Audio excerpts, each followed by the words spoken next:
我们在坟场发现了他的身影。哦，那家伙终于敢现身了。哼，不怕死吗？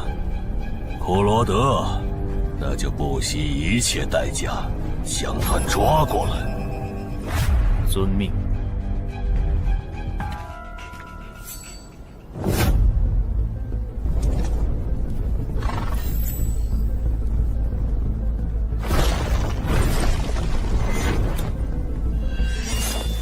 是不是打败你，才会放过我？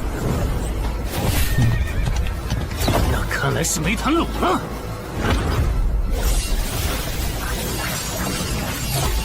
剩下躲不掉，也来不及格挡。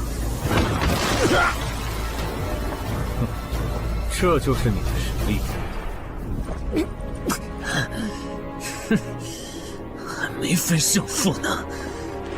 敬酒不吃吃罚酒，那就把你变成亡灵带回去。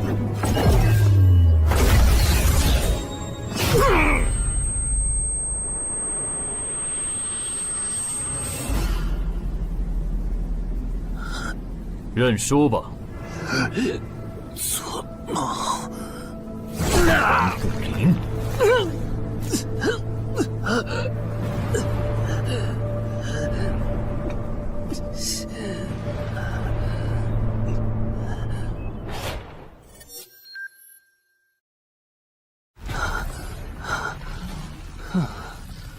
还好只是梦啊！等等，啊！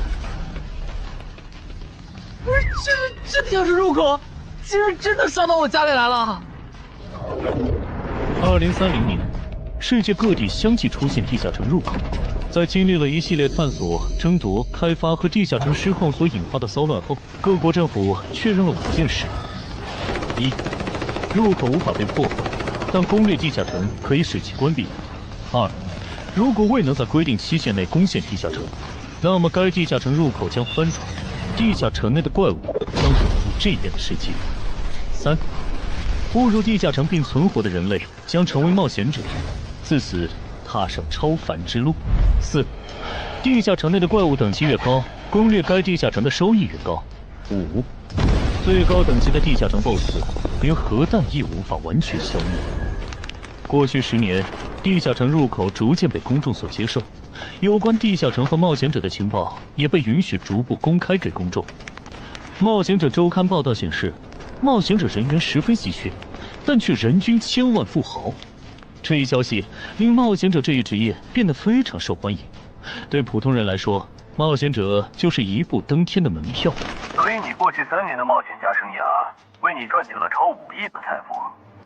当然，对于刚刚成为传说级冒险家的我来说，这只是个开始。但少有人知道，每一位高等级冒险者的背后，都有许多普通冒险者和无辜平民的牺牲。而我们的主人公陈海，恰好是知晓这一秘辛的少数人。你还真是给我出了个大难题啊！能让人一夜暴富的地下城，可对我来说也没啥用啊。毕竟我又不缺钱，而且我记得地下城的死亡率好像很高，搞不好我会死。要不把它上交给官方冒险者协会算了，说不定可以换点特别的好处。嘿嘿嘿嘿。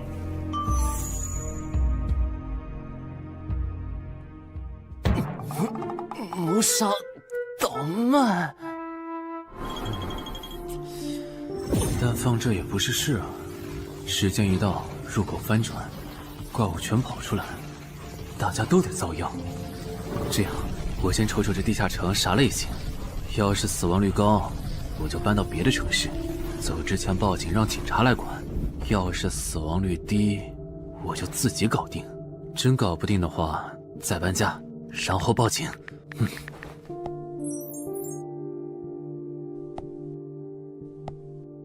嘿，运气不错，是 Level 2的狩猎型入口。地下城入口的等级可以靠入口的规模判断，陈海家的入口太小，只能是入门级。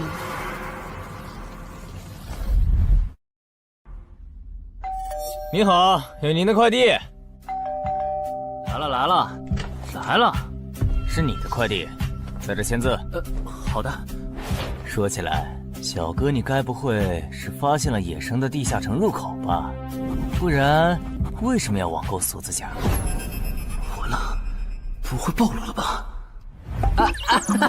我玩全甲格斗的，之前的防具换，打算换新的。怎么了？有问题吗？没问题，我就是随便问问。感觉这人很奇怪啊，难道是我想虽然多了？早就知道一般市民对成为冒险者这件事有多着迷，但是被人这么生硬的试探，还真是有过惊悚的。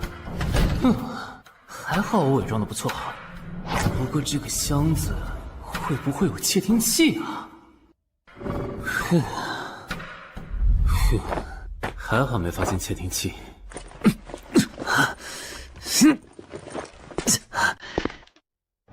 忍住，还有胸口也有一点点闷。怕眼镜在战斗中不方便，从而携带了隐形眼镜。没有防身武器，就在附近消防器材店随便买了把消防斧。啊，锁起来倒是不影响，还行。那么，出发吧。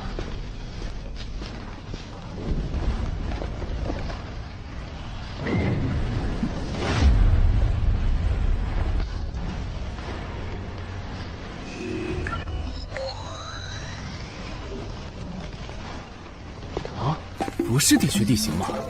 那看来我的首战对手大概率是豺狼人了。讨厌，这套锁子甲没白买。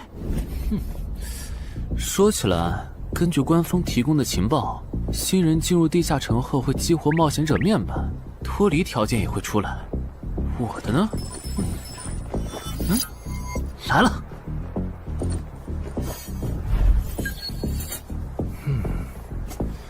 我记得普通人基础属性是10点，8点算弱，14点就很牛了。我不咋锻炼，力量和敏捷才9点，很正常。但智力有16点，真没想到啊！虽然智力和魅力是前期最没用的属性，但16点的智力，就算是协会或者财团内部也不多见吧。膨胀了，冷静，看一下地下城的脱离条件吧。脱离条件：杀死任意一只潮汐鱼人。通关条件是全灭一个潮汐鱼人小队。等一下，为什么是鱼人啊？我血场过敏啊！就不能给我安排点正常的对手吗？啊！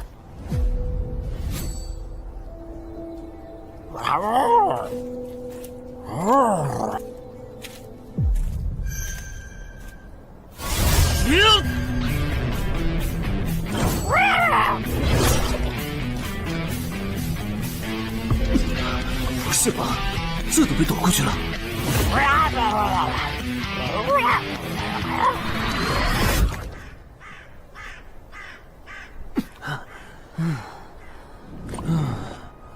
不是，这个地下城的难度标注是不是搞错了？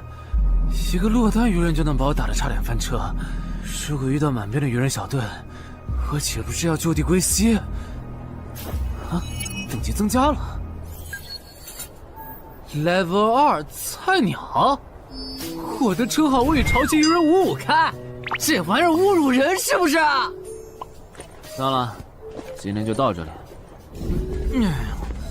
还是等我请个健身私教，把基础属性练上来了，再来挑战这个地下城吧。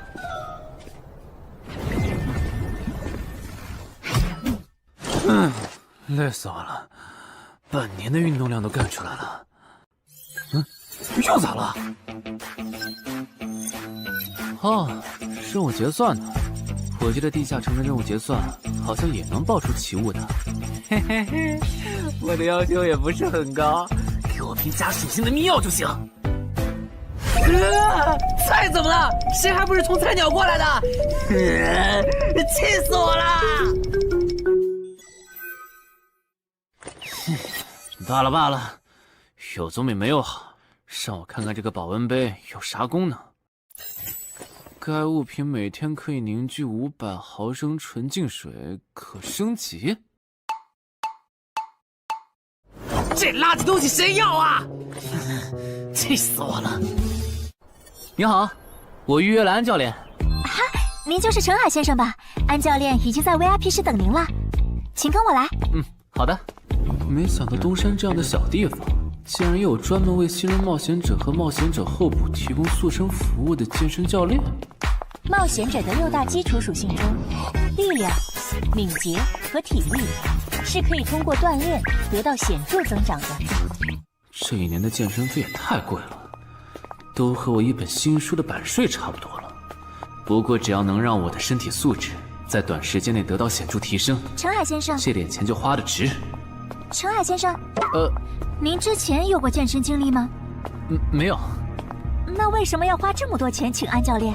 新手打基础的话，请普通一点的教练就够用了。还是说，陈海先生，你已经成为了新人冒险者，比较赶时间？这旁敲侧击的，还真是够直接的。哼，有条件的话，那肯定要请最专业的，以冒险者为目标，普通教练不能算是好的选择。这样啊？我总不能和你说实话吧？那您应该能和安教练聊到一块儿去。东山市最好的健身教练会是啥样的？好紧张。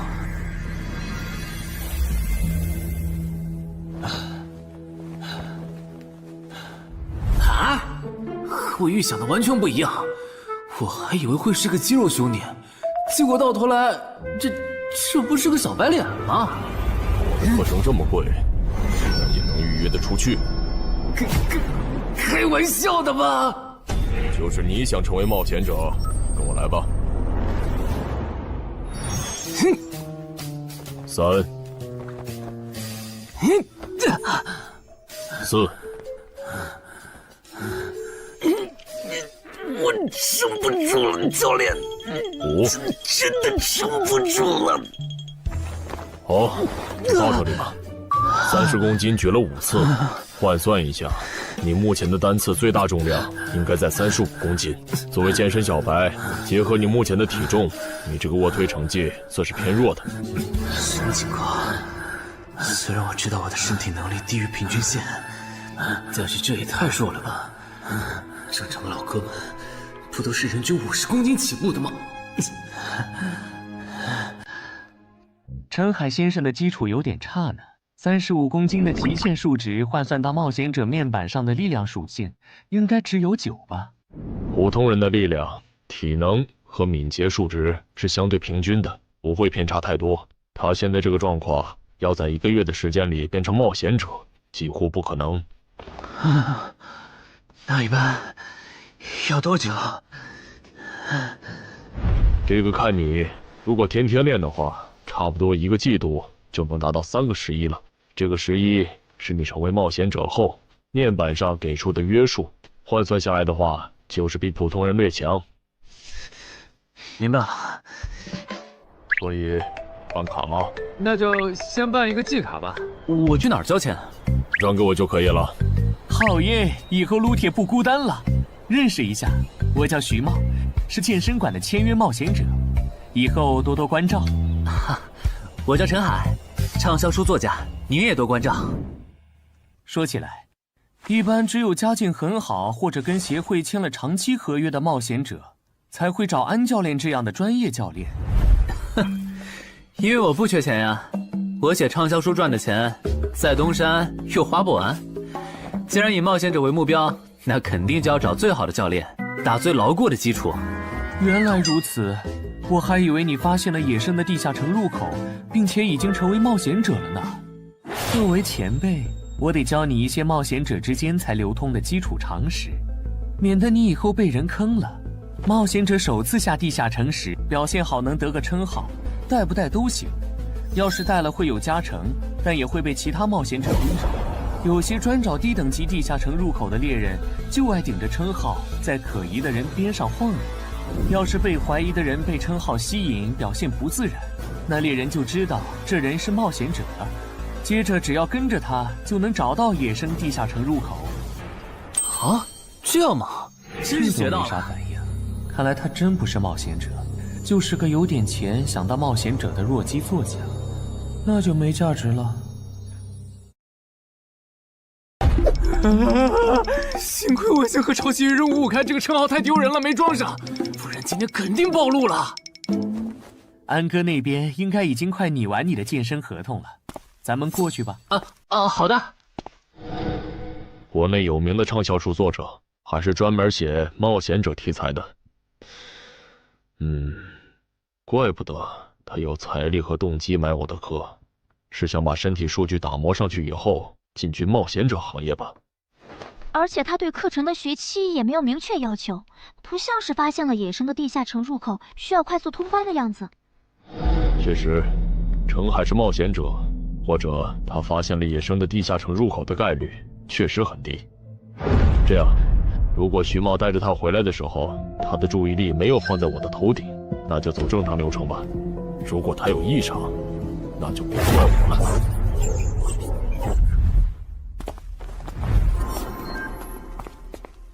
合同拟好了，你看完如果觉得没问题就签吧。好的。怪问，不是吧？连健身馆的3A 级教练也……这边。那小子刚才看我的时候表情正常，视线也没停留在我头顶的称号上，看上去不像是刚发现地下城入口的小白。徐茂，你没做多余的事吧？怎么会呢？我可是健身馆的签约冒险者。那就没有持续关注的必要了。签好了。这份是您的，请收好。等下安教练会带您做体能测试。好。行吧。和我判断的差不多，你的体能也偏弱，敏捷测试就不做了。接下来的1周，我们主要做力量和体能塑造。你一般什么时候有时间？什么时候都有时间。行，那明天上午10点来健身馆找我，早饭别吃太油的。没想到国内规模最大的健身机构竟然会干这种勾当。依靠对新人冒险者和冒险者后补的身体塑造业务来钓鱼，如果我今天的演技再差一点，就要被他们瞧出问题，吃干抹净了。怪不得东山这种小地方会有3A 级教练常驻，恐怕全国各地……等等，这样看，所有和冒险者沾边的服务应该都有坑，包括我买的锁子甲。还好我当时觉得在同一家店购买防具和兵器的行为有点不打自招，不然网购锁子甲的时候就暴露了。看来我还是低估了冒险者这个职业的潜在风险。得调整一下计划了。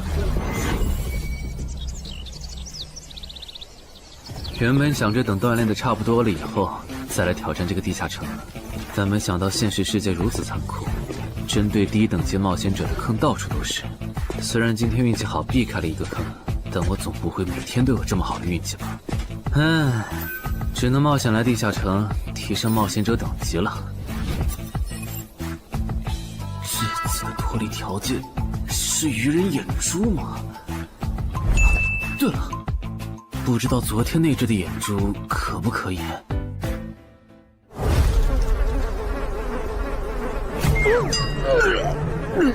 内脏都被啃光了呀！看来这附近有类似野狗的生物。不过好在眼珠还在。好耶！今天可以不用战斗了，等下只要记录一下这地下城的地形。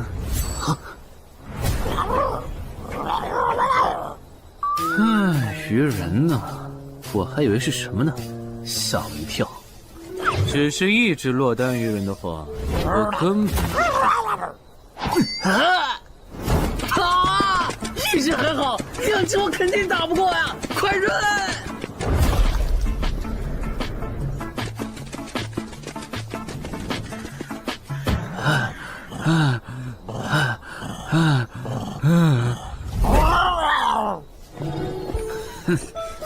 你都死到临头了，还这么嚣张，没发现吗？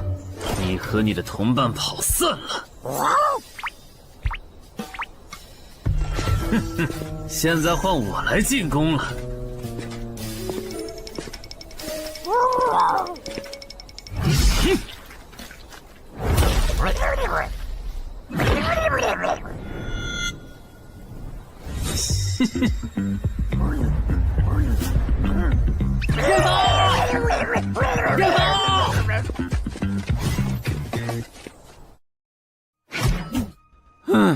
累死我了。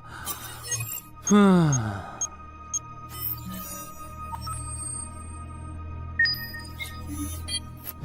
是吧？这次的评分明明更高，为什么反而没奖励啊？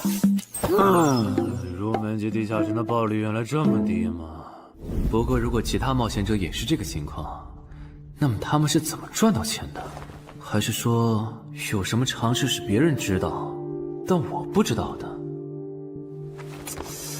明天找机会去问徐茂和教练。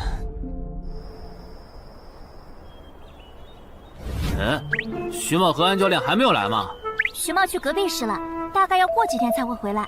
安教练今天临时有事，得中午才能来。好吧，那我先去 VIP 室做体能训练。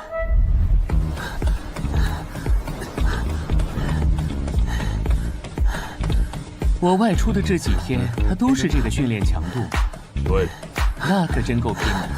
这样看，用不了多久，他就能把力量和敏捷提升到11了。对，如果他能一直保持一个季度下来，力量、敏捷和体质恐怕都能到12。说起来，教练你就没考虑过把他吸收进健身馆吗？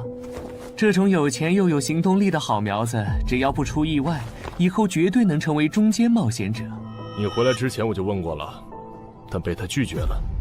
他想通过黑市的路子成为冒险者，然后当独狼。陈海，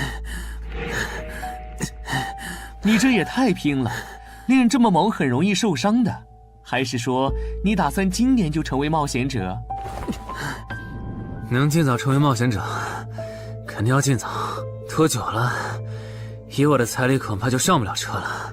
毕竟时间越往后，冒险者名额的价格也就越贵。倒也是啊。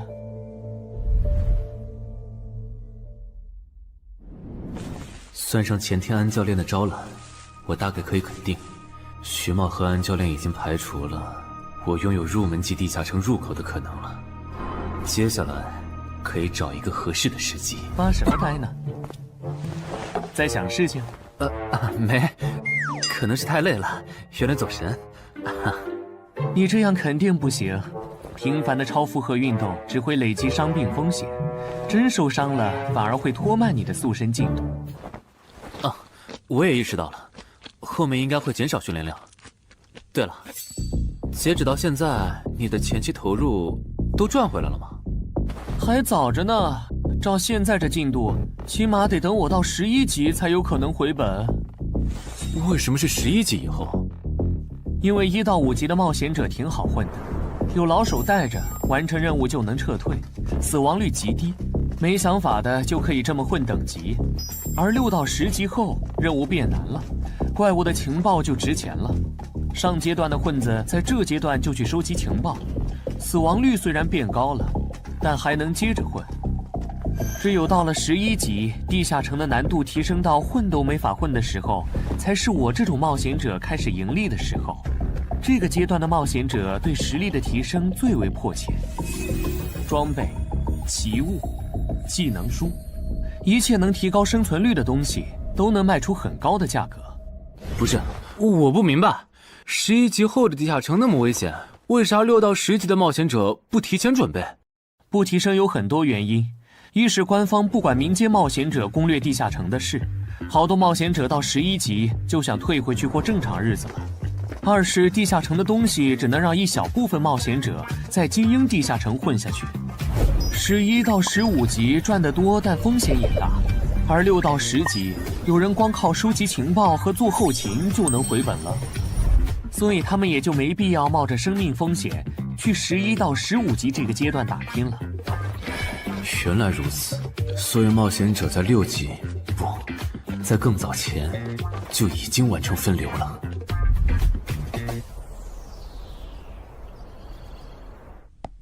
哼，真是学到了，怪不得我在论坛上很少找到有用的情报和攻略，原来有很多人靠卖靠谱攻略和情报赚钱。不过更让我惊讶的还是这件事。同一个地下城，冒险者就算反复刷脱离任务，也只能得到1次结算奖励。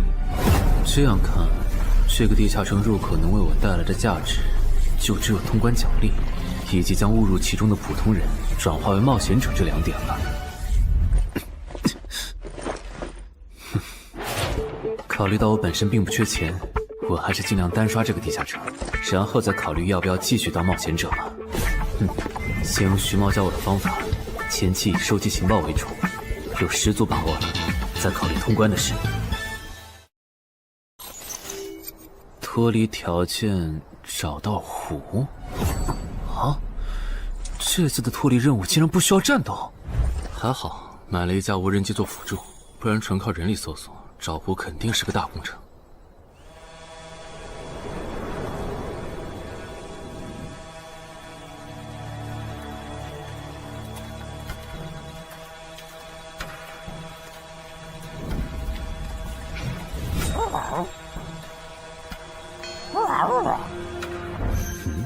这是什么？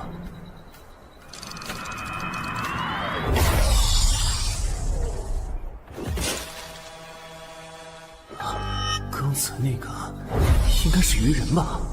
虽然外形和气场和我之前遇到的鱼人有很大差别，但他应该也是鱼人，只不过等级应该更高。算了，先不管他。等我完成了脱离任务，再回来找那只橘红色鱼人。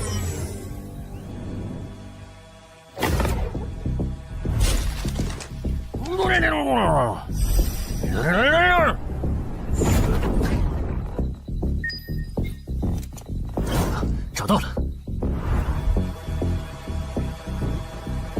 哼，怪不得森林地形的地下城会刷出鱼人这种怪物，原来森林深处藏着一个这么大的湖吗？这样的话，脱离任务就算完成了，不用和鱼人接触可真好啊！接下来，是那只橘红色的特殊鱼人。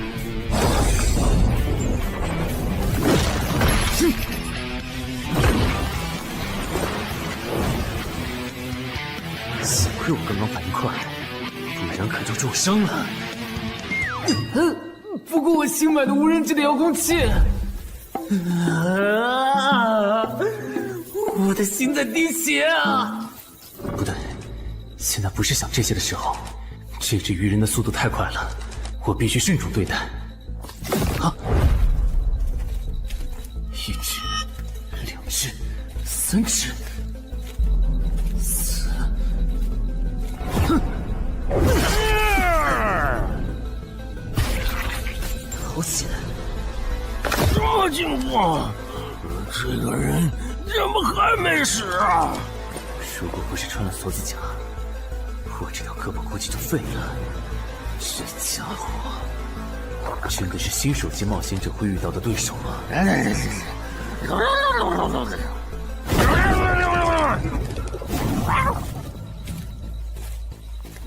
如果只是和这只橘红色鱼人单挑也就算了，关键我还得抽出一部分精力来处理身后这几只杂兵。不管怎么看，这个地下城的难度绝对超纲了呀！要不逃吧？脱离通关任务重置了。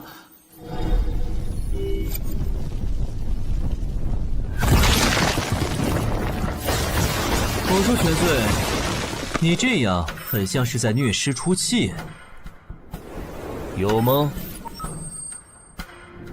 归根结底，还不是这只哥布林太弱了，扛不下我的拳头。能扛住才怪呢！明明只是 Level 5，却有着不下于 Level 9冒险者的综合实力。你这样的怪物，在入门级地下城里，怎么可能会遇到对手嘛？有的哦。如果我能遇到传说中的 bug， 那就能在低等级地下城里遇到下一阶段才能遇到的强力怪物。只要能从他们手底下活下来，我就能拿到补偿奖励奇物升级券。到时候我成为传说级冒险者，就更有戏了。果然，我和你们这种明明还只是 level 5，但眼光却已经放在传说级冒险者上的怪物，是真的合不来。不过，奇物升级券和它的获取方式，无论怎么看，都只是博人眼球的谣言吧。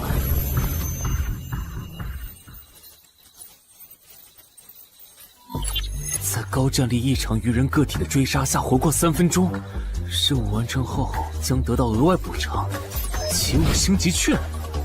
不是吧？我都准备逃命了，你给我整这个，要玩死我吗？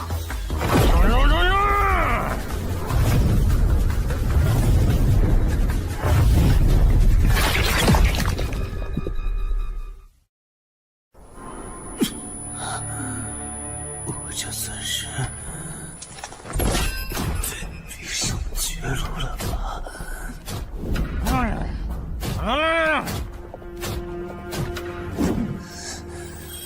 早知道当初就不该成为冒险者，好好当个畅销书作家不好吗？虽然嘴上这么说，但我其实很清楚，这些年因为写冒险小说的缘故，我一直对地下城有向往，向往自己成为冒险者，体验那紧张而刺激的冒险者生涯。是的，虽然我怕死，人怂又不能打，但我的冒险人生绝对只过于此。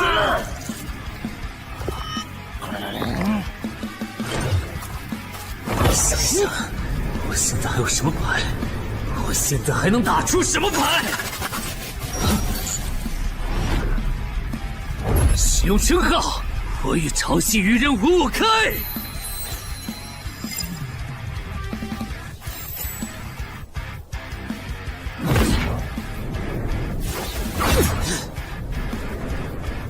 身体变轻盈，力量也变强了一点。不止如此，这些鱼人的动作也变得迟缓了许多。我的动态视力也加强了吗？能行，现在的我能行。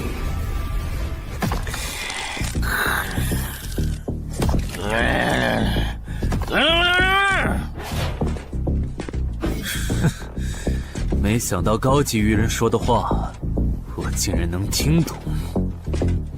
就剩你了，头目。我是干掉了这只下级士兵，别再得意忘形了啦！我知道的，即使身体能力获得了大幅度提升，穿上这一层锁子甲的我，依然不具备能和这只橘红色鱼人拼速度的可能。机会只有一次，利用鱼人直线攻击和我头部暴露的弱点，对方的进攻方式、路线和目标都已确定。我要做的就是舍弃头部的防御，用它做诱饵，争取到一次以伤换伤，重创对方的机会。如果这一次机会我没有把握住，那么吃到教训的他，必然不会再给我翻盘的机会了。这种生死皆在一瞬间的体验，真让人血脉喷张，沉醉其中，无法自拔。就是现在！我这不是挺能干的吗？不可能，真的！开什么玩笑？我居然会被这种弱者可恶！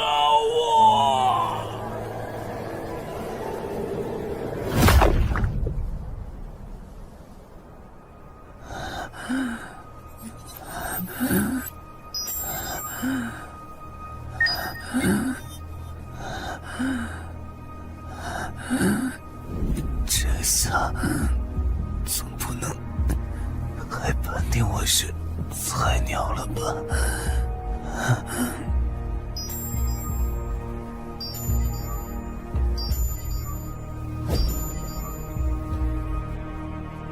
平平无奇的保温杯吗？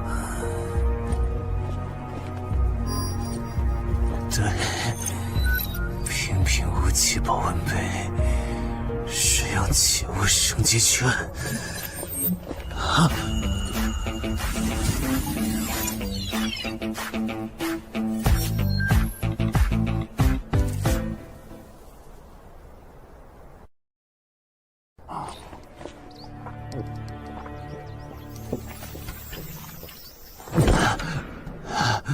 活过来了。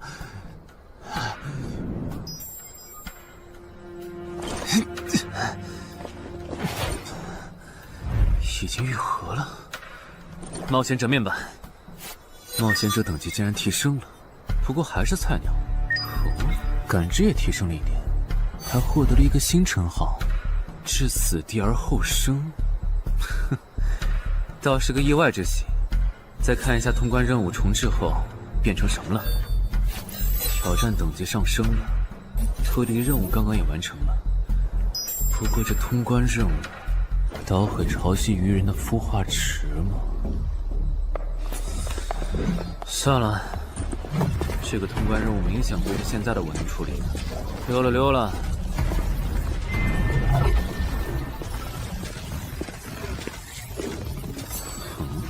是错觉吗？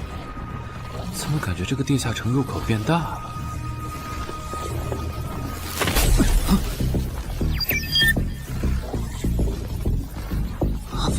等级不足，这个地下城升级了。这么看来，我刚才完成的脱离任务，其实来自更高等级的地下城。怪不得任务难度提升了那么多，脱离任务掉落的奖励这么丰厚。隐藏职业，我没记错的话，论坛上有个大佬，好像一直在强调这个东西的稀有性和重要性来着。哼，那必须要转职啊！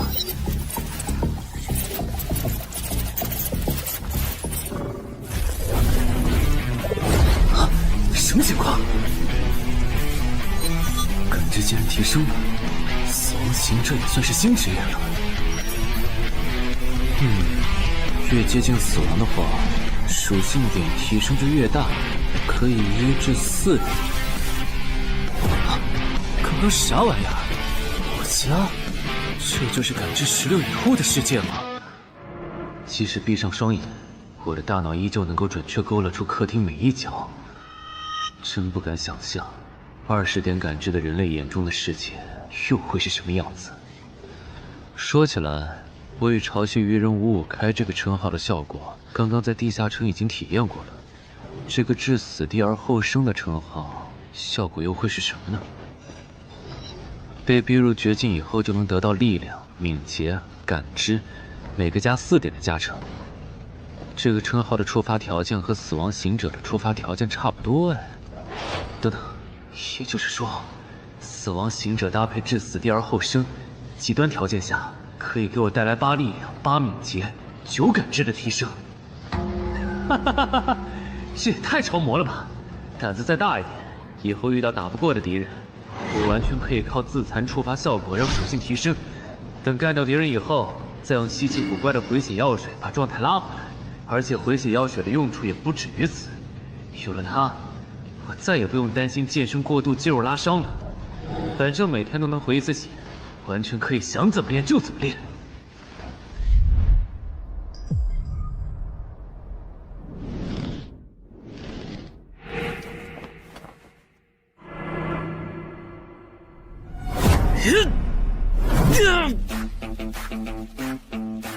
真惊人！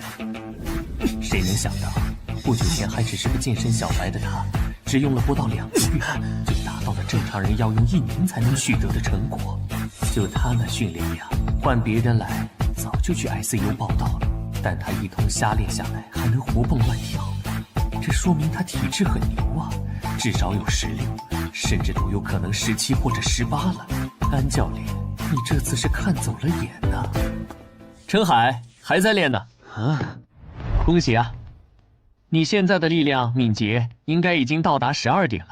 以你现在的身体素质，准备充分的话，是完全有能力完成新手级地下城的脱离任务的。真的不考虑加入健身馆，成为这边的签约冒险者吗？我可不想当一个会被合约束缚的冒险者啊！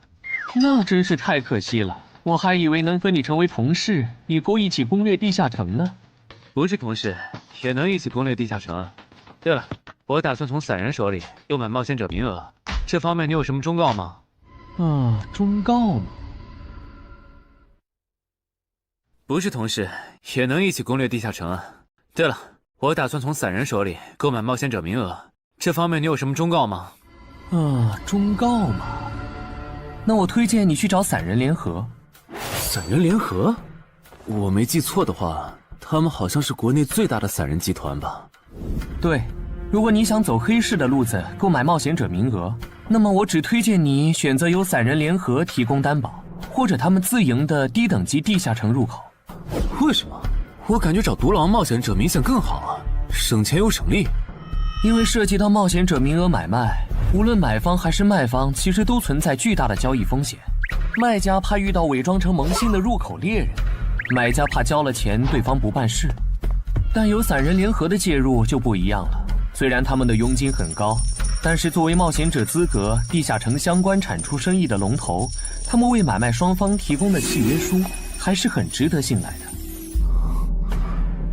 原来如此。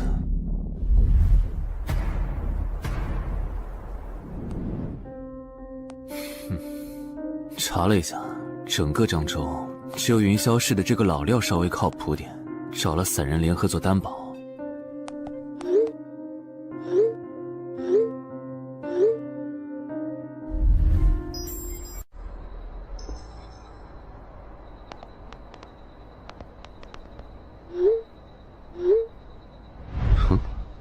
这边，云霄老司机。没错，你就是爱写作的东山市民吧？你好，就差你了，快跟我来。签完契约书以后，我好带你们去地下城。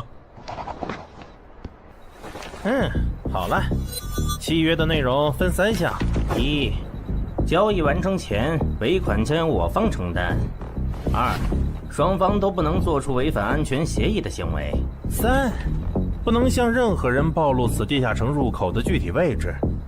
诸位对契约内容有疑问吗？没有。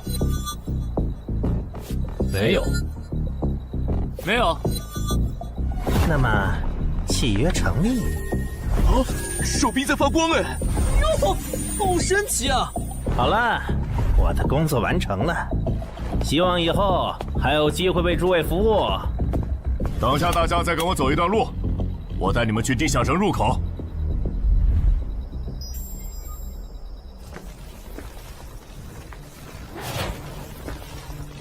这个地下城入口的位置确实隐蔽，难怪没有被官方和云霄市的资本发现。好了，大家排好队，按顺序进入。我先走一步，给大家带路。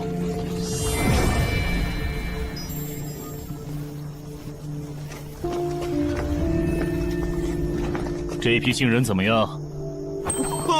太酷了！我也是冒险者了，真好。还行，没有看起来像刺头的。那就好，等会儿记得我们之前说的。卖家原来有2位吗？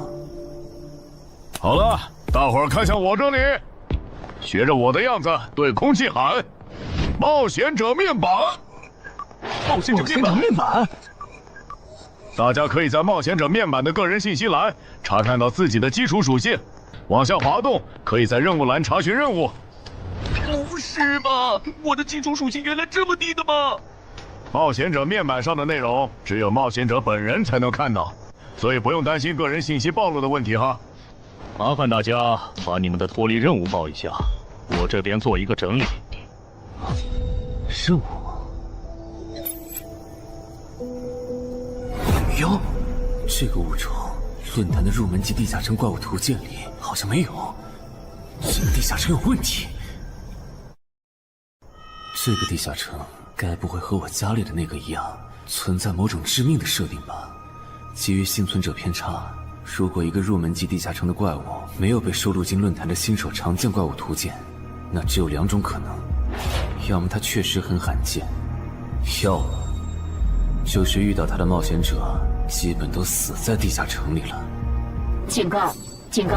此人违反了安全条例，未说出正确的脱离任务。那个眼镜男说谎了？不是吧？这才哪儿到哪儿啊？就有人触犯安全条例了？你听我解释，肯定是他出 bug 了。契约式的契约当然不是绝对的，但对你这样的菜鸟来说，它是不会出问题的。你的脱离任务绝对不是采集高价值草药，你骗了我们。他刚进冒险者圈子，不懂规矩，做错事也情有可原。您大人有大量，再给次机会吧，是不是啊？对，再给我次机会吧。下不为例。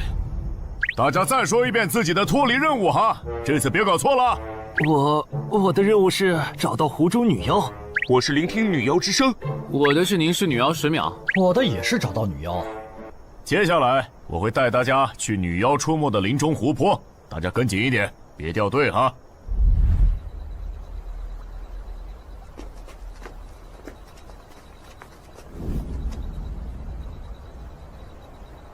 冒险者面板。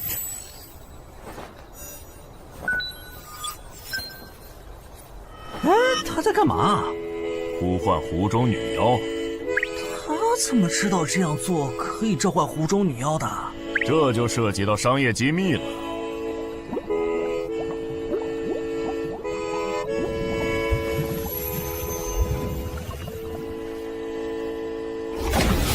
女妖出来了！我的脱离任务完成了，我的也完成了。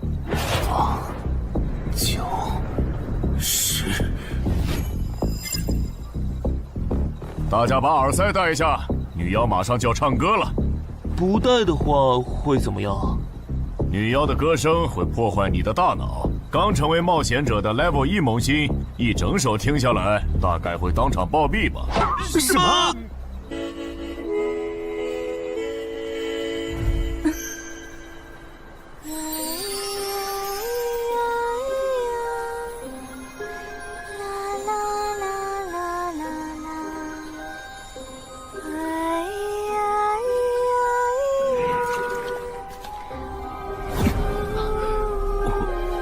被醒了，就听了这一小会儿嘛。还好我戴了耳塞，歌声听得不真切，不然恐怕已经死掉了。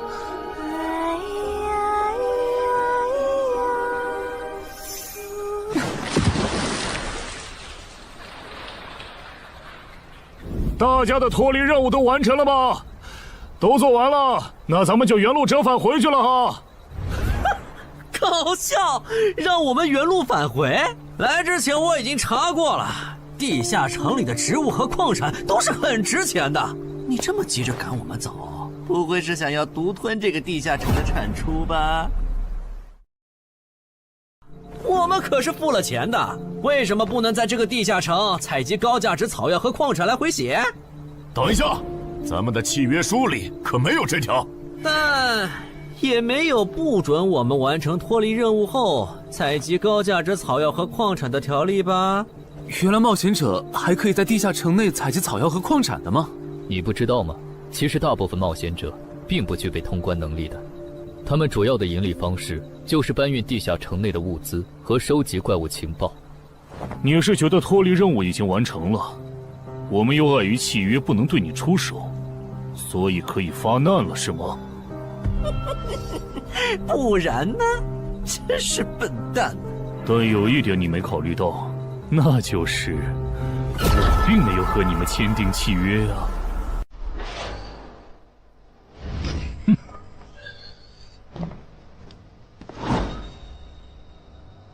你们2个什么意思？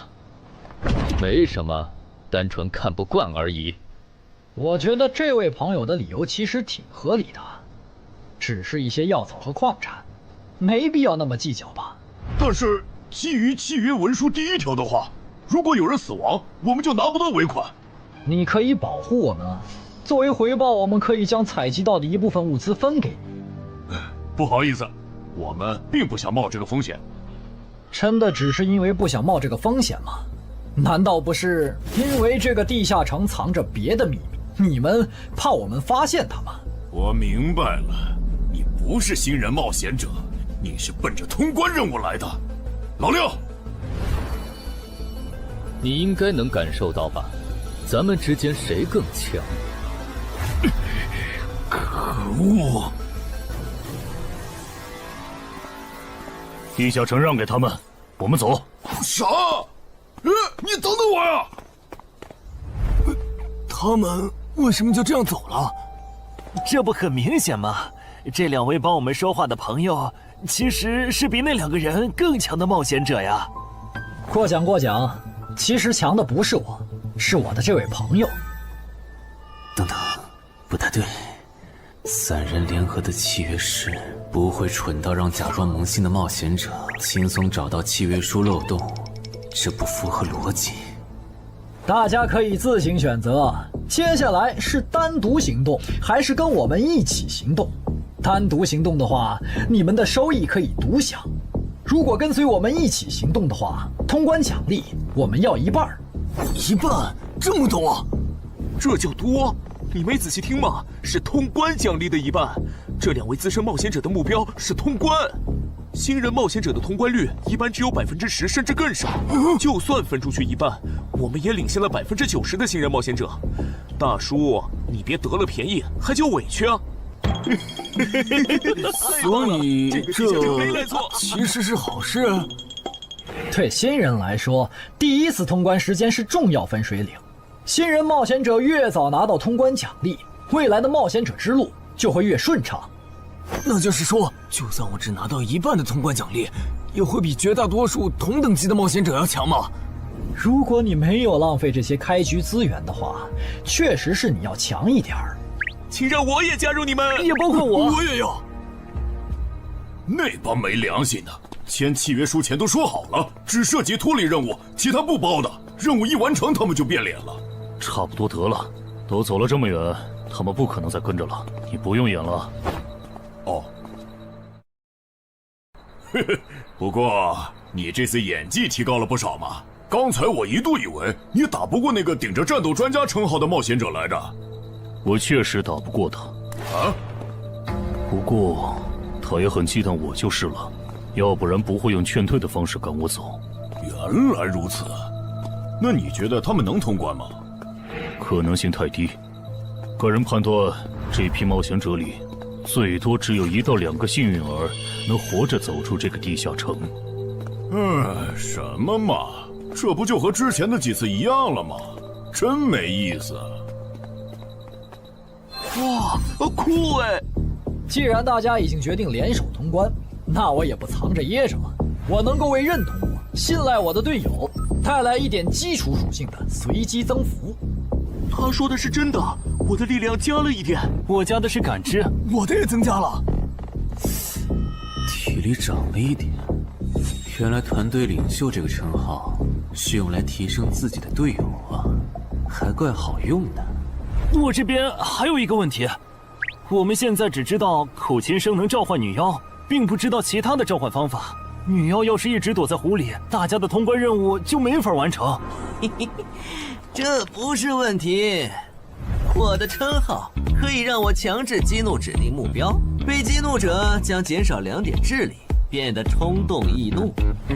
他也是冒险者吗？至于建立强制对话的方法，只要引起对方的注意就可以了。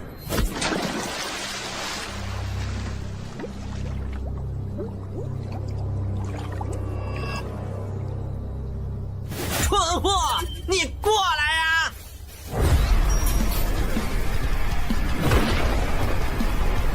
嘿，成功了，他被我激怒了。剩下的交给我吧。大家散开，让战斗专家来监视女妖，其他人换上耳塞，在外围找机会。死！穿过去！开什么玩笑？竟然是灵体！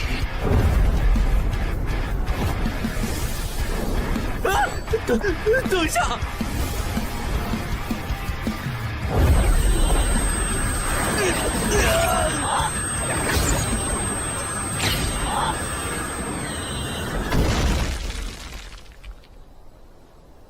还好有耳塞，只是鼻子出血。不是吧？这个女妖原来是个妖魂。娘，有把握吗？有，但是会比较费时间。上一个地下城刷出来的僧侣之拳应该会有效，但熟练度还没上去，打起来会很慢。慢就慢了，这只女妖应该没有其他攻击手段，对我们的威胁很小。我有预感，这个地下城的通关奖励会非常丰厚。哼，愚蠢的选择。等等，你先别走。不是吧？10万个人里都不一定能出一个的感知16点的人，竟然让我……你为什么觉得他们的选择是有问题的？使用称号，他们当我不存在。真晦气！喂，你搁这对空气自言自语什么呢？不是，我刚才……不是没人吗？幻觉吗？有东西过来了！什么东西？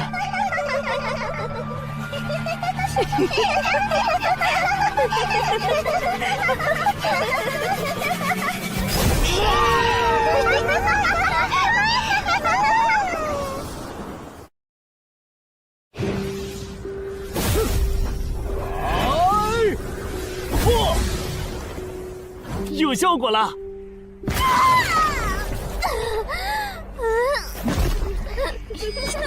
什么声音？我们搞错了，这个地下城不止一个女妖，那2个卖家没安好心。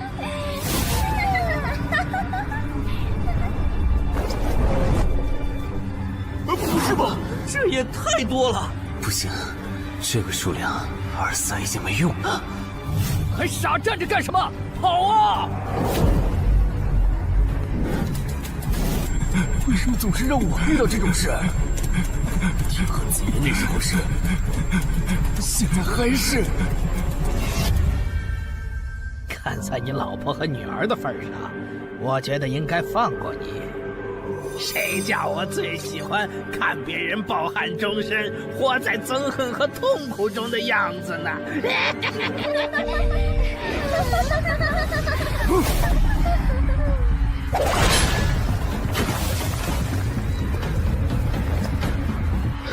你们以为我是谁？给我滚开！妈妈，我错了。来呀，也不怕你们！来呀！被摆了一道啊！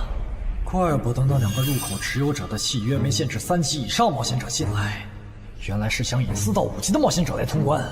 等我们团灭后，就进来捡我们的通关奖励，真是好算计。关于如何杀死这些女妖，你有建议吗？这声音，有建议就赶紧说。女妖不光靠声音攻击，还有别的攻击手段。我费了听觉才勉强躲过第1轮奸笑。你是爱喜做的东山市民？对，真是看走眼了。没想到你一介新人竟然比我们这些老手反应还快。但是你不是听觉被废了吗？怎么还能听到我说话？哦，我感知16，可以读唇。原来如此，这个地下城我认为是无解的。那些女妖能免疫一切物理攻击，老实说，这根本就不是正常4到5级的冒险者小队能处理的。哦，所以你也没有办法。还有一个办法，除了僧侣之拳，阿良还有一名被僧侣祝福过的神油，涂抹长剑后，应该也能伤到那些女妖。不过，这也就给你能伤到他们的力量。我不信新手冒险者能从这么多幽灵的围攻里杀出去。但总不能坐以待毙吧？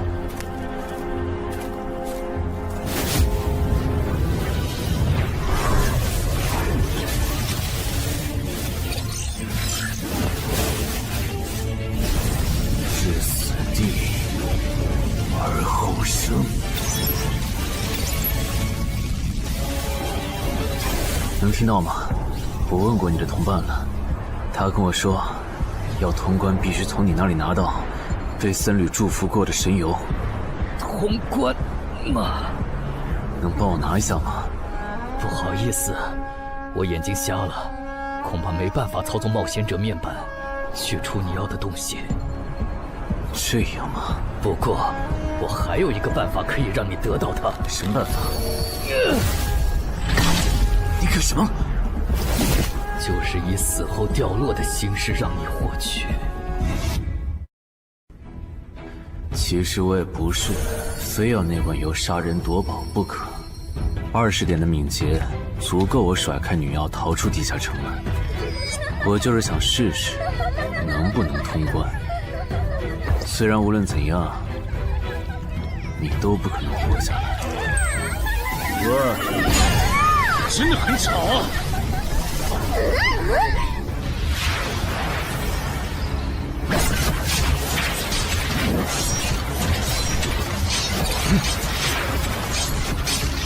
对邪恶生物伤害加0点，那么开始反击吧！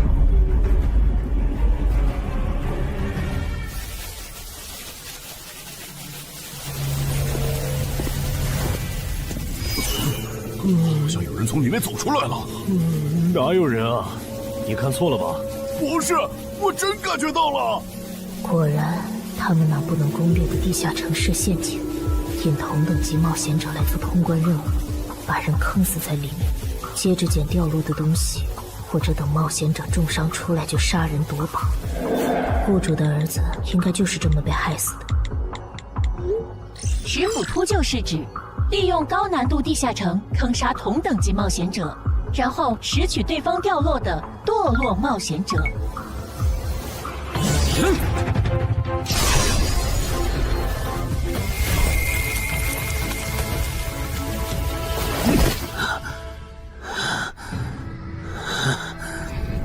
好险！如果再多几只女妖，我恐怕就要被逼出回血药水这个点牌了。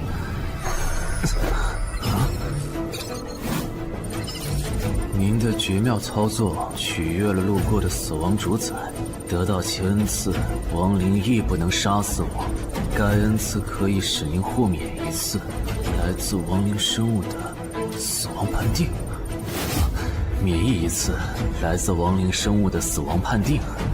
好霸道的额外奖励！额外奖励都这么丰厚了，合并结算的奖励还高于单独结算，那么肯定要合并啊！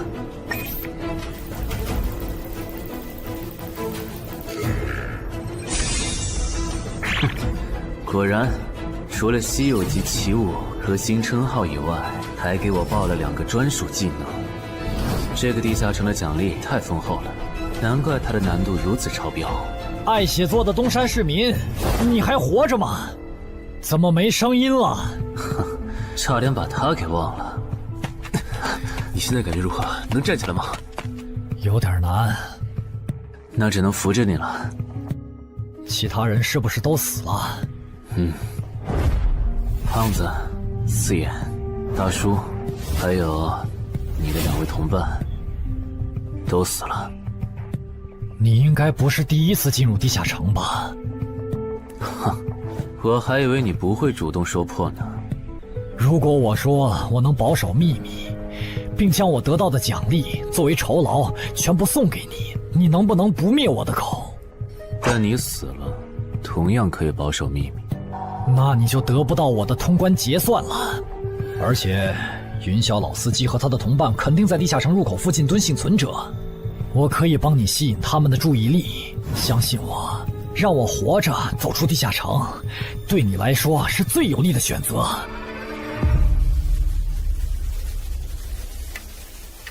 看到了吗？这才是真有人出来了。哎呀，刚才那次算我看错行了吧？等等，地下城在坍缩，他们通关了。不对，小溪右边的冒险者，他绝对不简单，肯定是狼。先干掉一个弱的，接下来到你了。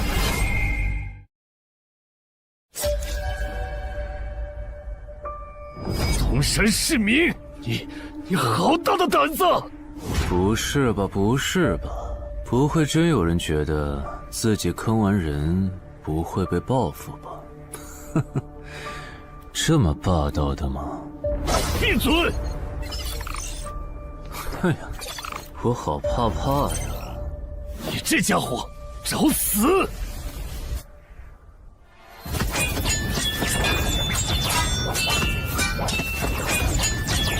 这俩人相互厮杀的程度，有些7级甚至8级的冒险者都没这么夸张的速度。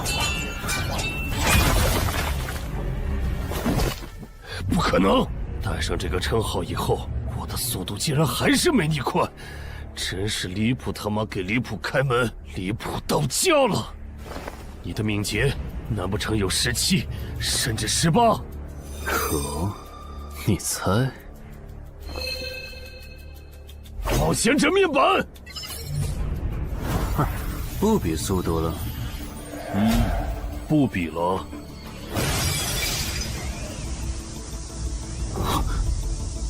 这本来是为那个战斗专家准备的，不过给你也没差了。来好好感受一下我从黑市高价购买的变种蜘蛛毒素吧。什么嘛！你这毒套完全不行啊，比普通人还差，连反击的力气都没有了吗？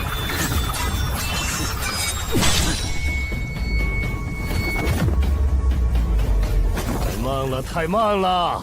你这样是伤不到我的。哼，蜘蛛毒，这就是你为我们准备的手段？怎么样？喜欢吗？作为7级地下城蜘蛛地穴的特殊产出，可以极大的削弱低等级冒险者的力量、速度和体力。迄今为止，因为他而败在我手上的5级冒险者已经有4个了，而你将会是第5个。然后呢？你应该不只准备了这点手段吧？全都亮出来吧！哼，不会吧？难道这就是你的全部了？当然不止这些。佩戴了毒素携带者称号的我，呼出去的气体、身上的汗液和血管里的血都是带毒的。和我僵持的越久，你中的毒就越深。这战术太吓人了，在6级以下几乎是无解的。我明白了，是我高看你了。我还以为你藏着什么大招呢。关闭技能，与死亡共舞。不可能！怎么还有这么快的速度？你猜？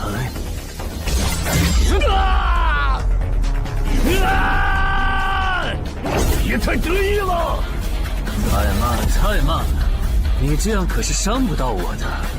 不可能，绝对不可能！你明明只是个独狼，怎么可能比杀了大量5级冒险者的我还强？没什么不可能的，在舒适区里泡着的你，永远也看不到与死亡同行之人所看到的风景。但是，溺死的往往都是会水的，散人只有劣势更弱小的散人，才能积攒出大量的财力和武力。我的路才是正确的。对普通人来说，或许你才是对的。不过，在我看来，与死亡同行之人，如果走到了极致的话，未必不能超越死亡。不是吧？那么强的人，竟然这么轻易的被……啊！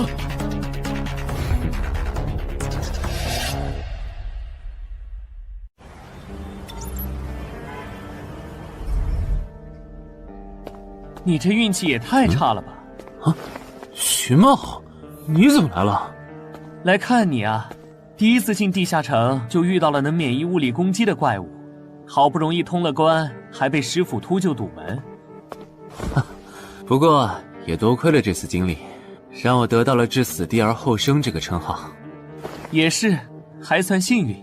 那些传说级冒险者，哪个没在5级以前越级挑战过对手呢？对了，个人建议不要让别人知道你的主要称号，情报泄露是很致命的。冒险者要防的不只是地下城的怪物。原来如此，学到了。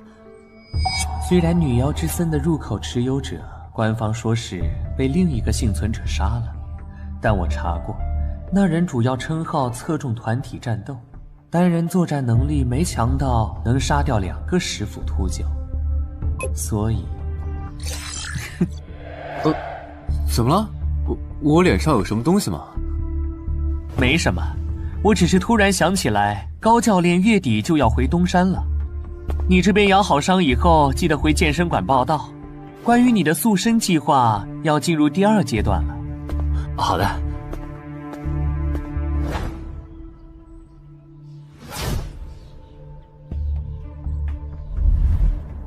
你不打算做攻略型冒险者了？没错，这次地下城经历让我明白，我没当传说级冒险者的本事。与其在这阶段的地下城拼命，还不如到6到10级的地下城多弄点钱，然后就隐退。哎，不过你和我不一样，你有成为传说级冒险者的潜力，但前提是你得改掉独狼的习惯。为什么这么说？独狼玩法在10级前的地下城能提高任务结算评分，多拿奇物、称号和技能，但11级到15级的地下城难度大增，光靠个人根本过不去。如果你想成为传说级冒险者，10级前就得组建自己的攻略团队，不然在11级到15级时，要么会掉队，要么就会被官方财团收编，就没机会再往上提升了。团队嘛。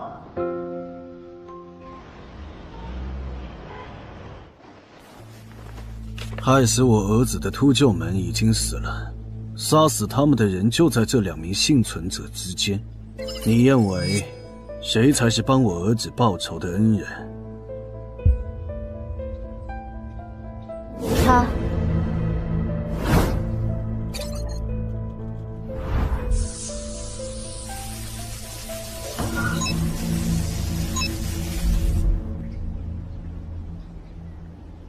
小矮，你就是女妖之森的通关者程海吧？我们对你在女妖之森得到的通关掉落很感兴趣，你开个价吧。不卖。他说不卖，他不会真的以为我们是在跟他商量吧？那我换种说法，把你在女妖之森得到的东西交出来，立刻马上，不然有你好看。你们在干什么？不许骚扰我们医院的病人，走开！烦人的家伙来了，哥，我们走。哼，真晦气。下次他们再来骚扰你，你就来找我。我哥哥是10级冒险者，他们不敢惹我。谢谢。不，该说谢谢的人是我。我的好朋友死在了女妖之森，你和王先生攻略了这个地下城，还铲除了用它钓鱼害人的秃鹫。原来还有这么一层关系啊！我和我死去朋友的家人都想感激你。总之，这是地下城暴走后的随机拉人现象。怎么还会拉我呀？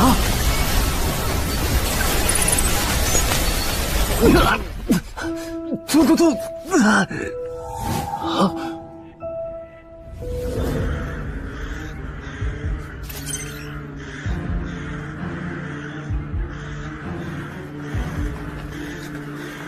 大家不要惊慌，我们只是被拉入了翻转后的入门级地下城。不是吧？我就来医院看个牙的功夫，怎么就被拉入地下城了？现在请大家跟我一起打开冒险者面板，确认你们的脱离任务。展开面板。5级的生存类地下城，哇，这次可能要死很多人。云霄市医院发生入门级地下城翻转现象，有20人因此凭空消失，周德也在这20个人里。情况如何？失踪人员名单已经整理出来了，被卷入地下城的一般民众有17人，冒险者3人。我们还找到了失控的地下城入口。不过什么？你的脱离任务和通关任务是什么？消灭10具骷髅士兵，存活1小时。你的呢？我的也是。那看来大家都一样。老弟，咱们的脱离任务难度和他们的不一样啊。还有那个叫陈海的小子也被拉进了这个地下城。正常，生存类地下城的脱离任务是根据挑战者实力的强弱划分的。至于那个叫陈海的，等咱们做完了脱离任务再去找他。那个，大家听我说，这个地下城非常危险，请大家捡起地上的兵器，3到5个人为一组，凑齐脱离条件以后，尽快离开吧。完成脱离任务以后赶紧离开？你算老几啊？在这指挥本大爷？说不定是人家想把咱们忽悠走了以后，独吞地下城的宝藏呢。不是，这个地下城真的很危险。是他蠢货脑子有坑吧？对地下城的危险没有认知也就算了，还在这带节奏。这位先生是非常强大的冒险者，他前几天刚通关了一个难度非常高的地下城，还和同伴联手除掉了10府秃鹫。真的假的？就是锦城家园那栋烂尾楼，听说害死了好几10人。哦，想起来，请大家相信他的判断。这个护士干嘛一直夸我呀？好烦呐！不过好在效果还行，能引起这些新手的重视就好。等一下，如果这个地下城真的那么危险，那你觉得就凭我们这些普通人，真的有能力完成脱离任务吗？先不说消灭骷髅士兵有多难，就按你说的，3到5人一组去猎杀骷髅士兵，最后肯定是青壮年组队，老弱被抛下。请问，你考虑过被剩下的人的死活吗？有道理。分开行动的话，骷髅士兵听起来就很大批骷髅士兵，那就死定了。很多人就是因为单走，才被地下城里的怪物杀死了。姐夫说的没错，被拉入地下城后，一定要拉拢人心，来拿到话语权，再利用话语权来强迫冒险者当我的保姆。能通关高难度的入门级地下城又如何？当你开始在意这些渔民死活的时候，你就注定得当我的保姆了。你们能信任我吗？那跟我走吧，我带你们去完成脱离任务。好的。谁允许你们走的？作为在场唯一一个有地下城攻略经验的冒险者，你难道不应该留下来保护我们吗？对呀，能力越大，责任越大。我看他就应该帮我们把脱离任务给做了。对，送佛送到西嘛。第一，我不是官方冒险者，我没有义务来保护你们的安全。第二，不要对我道德绑架，不然我真的不介意走之前打断你的腿，把你留在这里自生自灭。这人怎么这样啊？保护老弱不是最基本的道德吗？活该他不是官方冒险者，看来道德品质不过关。你们干嘛去？我觉得那个人说的很对，既然通关任务是存活1小时，那肯定是越往后越危险。对普通人来说，早点完成脱离任务离开这儿才是最优解。不走留着被你们道德绑架，免费当保镖吗？我们又不是傻子。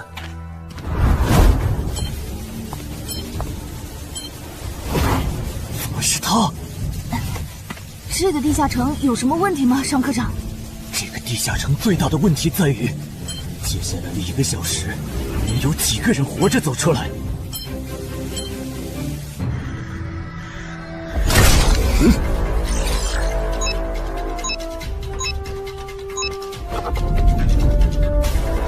你们就学我刚才做的，用剑去砍那些骷髅士兵的颈椎。那你呢？又来了！我嘛，就用我的老伙计和他们练练。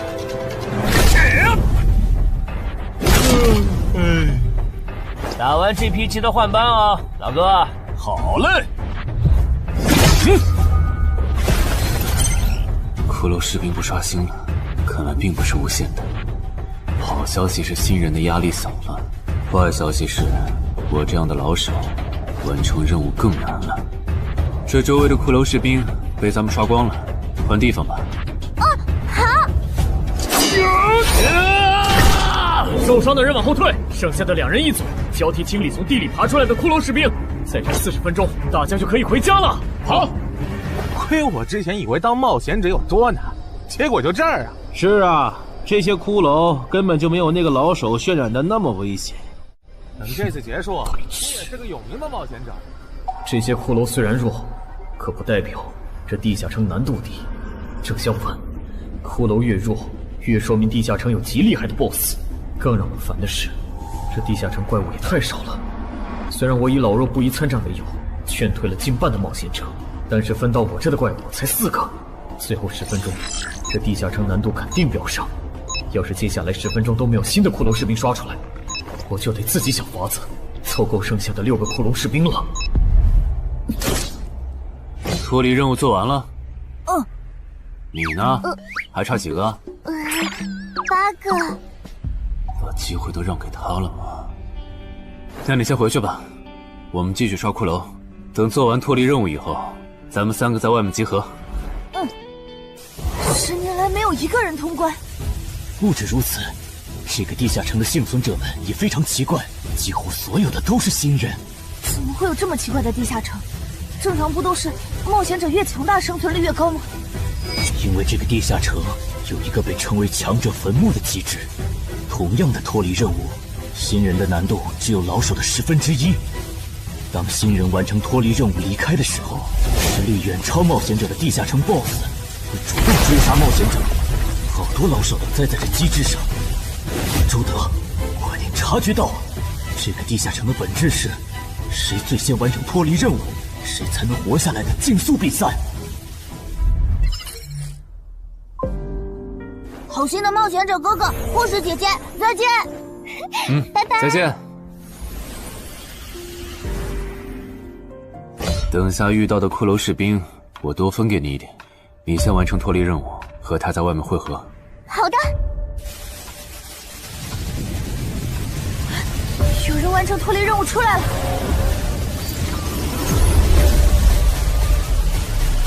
怎么是小孩子？有人离开这个地下城了。这个第2阶段是什么意思啊？原来是这么回事吗？这个地下城的本质是竞速。李明、王志勇，你们2个跟我来。老弟，有个人完成脱离任务离开了，是不是那个叫陈海的人呢？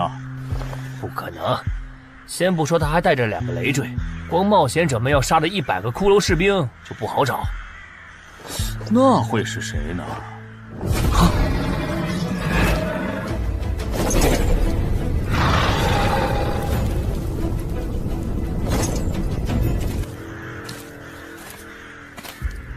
叫我们跟着他出来，都走这么远了，也不解释一下。如果遇到大群的骷髅士兵，咱们3就完了。闭嘴吧，他这么做肯定是有原因的。你没注意到吗？他是看到任务栏变更以后才叫我们出来的。恐怕他比我们更清楚这个地下城发生了什么。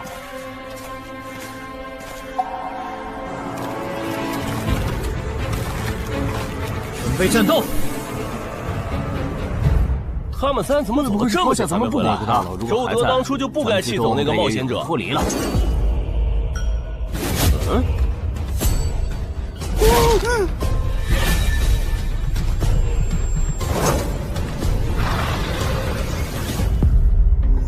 周德、吕明，你们2个王八蛋，竟然拿我当挡箭牌，用完就丢！你们这2个小人！你还差几个？3个。那快了，我们再找些小股的骷髅士兵杀，应该能赶上。等等，不对劲，幸存者的数量在减少，营地那边出事了。说什么？陈海哥，这个阶段是什么意思啊？可能是难度提升，接下来会出现更强的怪物的意思吧？这个你别管。你的脱离任务做到哪儿了？我看看啊，陈海哥出事了，其他人都死了，现在只剩4个幸存者了。什么？左2，右2，去左。都说了，是这个地下城的 BOSS 降临了，要想活命，必须就地折返。在 BOSS 找到我们之前，完成脱离任务。别开玩笑了，就咱们2个人，怎么可能在那么多骷髅士兵的围攻下完成脱离任务？王志勇在的时候都做不到。听不懂人话吗？我们已经没有时间去找骷髅士兵了。还差右2。剑锋，救我！你好了吗？马上！陈海哥，好了。常先留下，你先走。可是，撤下！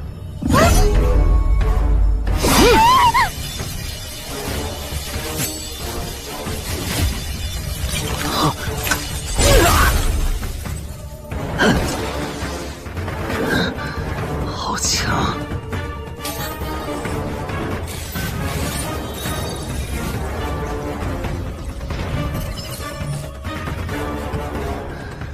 明白了吗？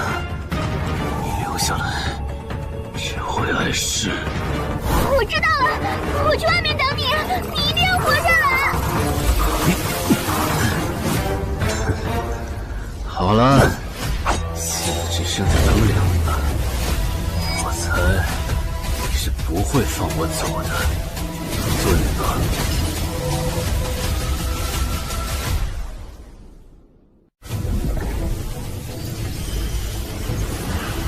是护士姐姐，对面还有幸存者吗？有，但是陈海先生他……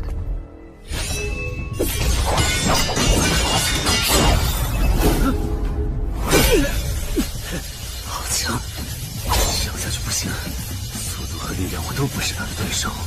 就算能大概猜出他下一个动作，可因为一直忙着抵挡，一次出错的话就得死。要走！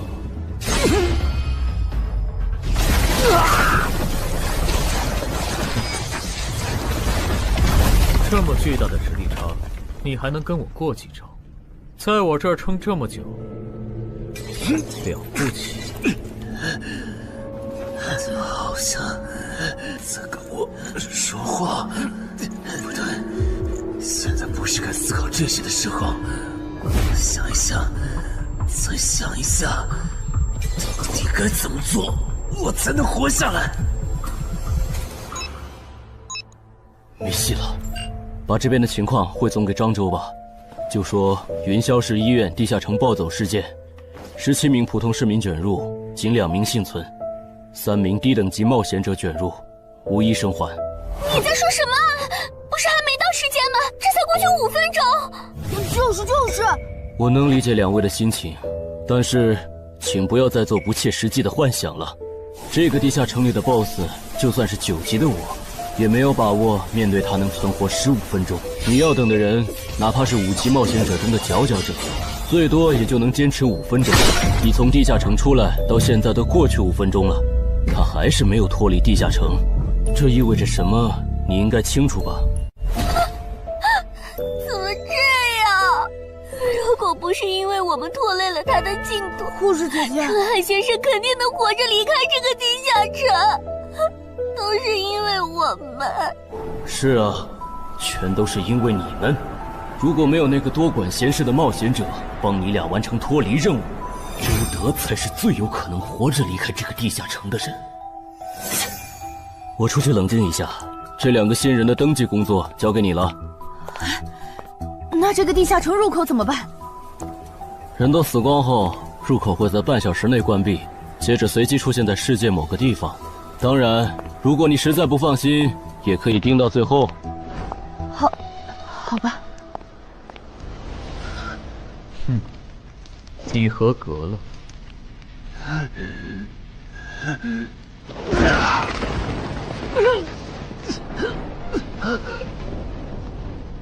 我很期待你成为亡灵后的表现。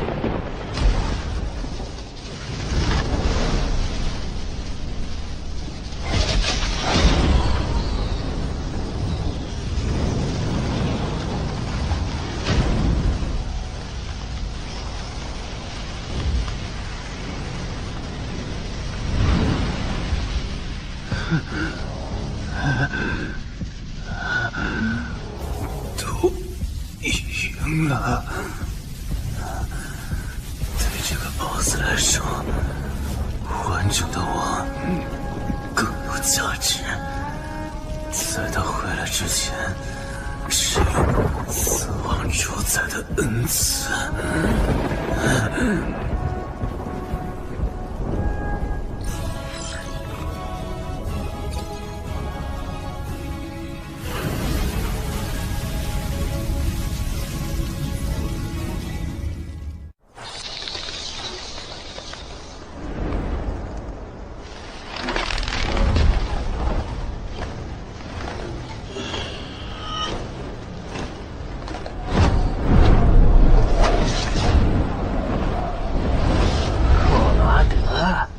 不是被大军派去坟场征兵了吗？怎么回来了？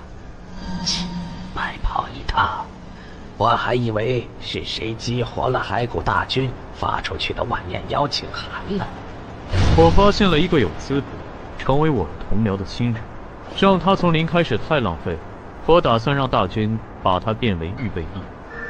同僚，坟场的冒险者最高才5级。这阶段的新人连合适的职业和称号都没确定，你就肯定他能跟咱一样成为传奇？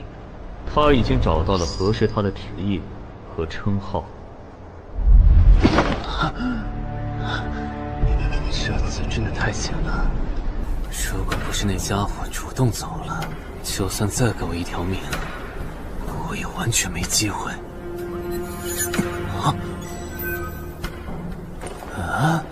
通关任务都显示完成了，为什么没有弹出来脱离选项？不会是必须完成脱离条件以后，我才能离开吧？在那个怪物意识到我没死之前，那得抓紧了。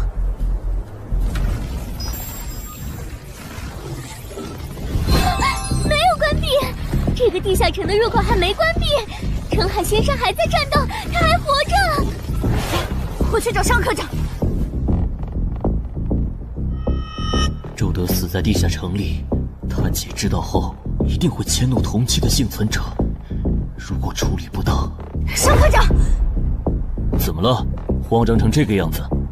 那个地下城入口没有关闭，结束的时间明明已经到了，但是他还在。怎么可能？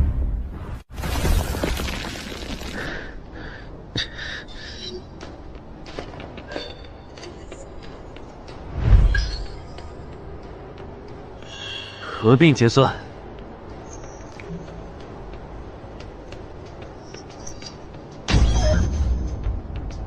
原来那个亡灵骑士叫库罗德呀。不过，传奇级，坟场才5级，怎么会有这么超纲的 BOSS？ 说起来，这个地下城的 BOSS 强度这么高，以前真的有人通关过吗？上科长，你看，上科长，这地下城暴走后，超过关停时间仍然存在，怎么会这样呢？有2个可能：一，被卷入地下城的冒险者完成了通关任务，但却没有完成脱离任务；二，地下城升级。一定是第一种，一定是。不可能的，坟场很早以前就已经被世界冒险者协会定义为几乎无法被攻略级的地下城了。相比有人通关，我更相信是地下城内部发生了什么变化，导致地下城升级。有人出来了！是澄海先生，真的是他！哎呀，你们都在啊！担心死我了，还因为我的原因没能坟场竟然真的被他打通关了。一辈子的。那么严重呢？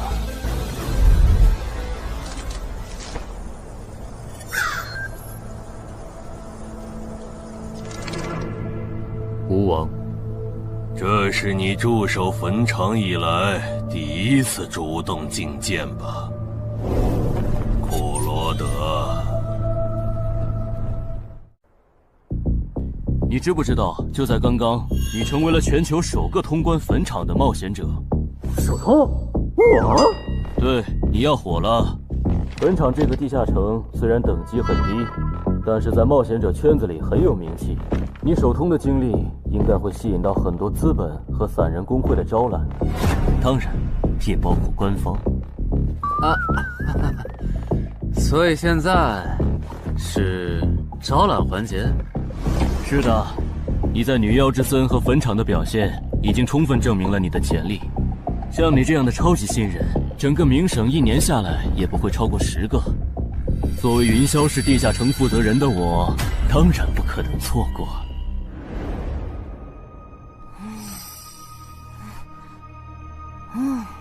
恩姐，你说那个叫双李的，是不是想抢走陈海哥的通关奖励啊？要不然他为啥要拉着陈海哥单独谈话？应该不至于吧？我可不会那么没品。而且5级地下城的通关奖励，我根本看不上，好吗？哼，那可不好说。你不需要，不代表你家亲戚不想要。这死小鬼！啊，别乱说。我们在里面聊的久，是因为在谈加入冒险者协会以后的待遇问题。不是吧，陈海哥，你要当公务员？哈哈，感觉你好像对冒险者协会意见蛮大的。那倒没有，我就是觉得像陈海哥你这样强的人，完全可以像王自健那样自立门户，没必要受协会的规章制度束缚。王自健是谁？是不死冒险者里的男主。不会吧？你明明是个冒险者，竟然没看过这个吗？我是冒险者，和我看这书有什么必要联系吗？这个死小鬼！要不要告诉他们，这本书其实是我写的？你是陈亥？你真的是不死冒险者的作者陈亥？不会吧，不会吧，不会吧！如假包换，不信的话，我可以给你看我写到一半的《不死的冒险者2》的小说原稿。真的吗？啊，你怎么了？怎么感觉你受委屈了？陈海先生，你能不能不要加入冒险者协会？为什么？我以前听我哥和他朋友说过，那些加入官方的冒险者很多都后悔了。你哥有说是什么原因吗？没有，但我还记得他们谈话时的表情，非常的严肃，甚至还发生了激烈的争吵。这样吗？我会慎重考虑的，谢谢你为我考虑这么多。不，我才应该道谢。那个杀千刀的对我弟弟见死不救，你还把他放进来？双李，你是不是成了云霄市的负责人以后飘了，忘了自己是怎么上位的了？我没忘，我请他进协会不是为了护着他，他通关的地下城很特殊，过不了几天他就会被财团或大工会拉拢，好多事就不好办了。要是有潜力的成了官方冒险者，等他们跨过15级大关以后，到时候他们面临未知的危险，你是知道的。不行，那样太久了。他虽然有潜力，但不一定能突破15级变成传说。我要他下周就死。好吧，我知道了，那只能借刀杀人了。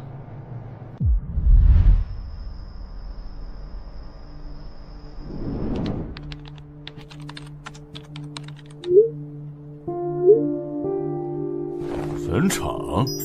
这个地下城的情报不是早就挖无可挖了吗？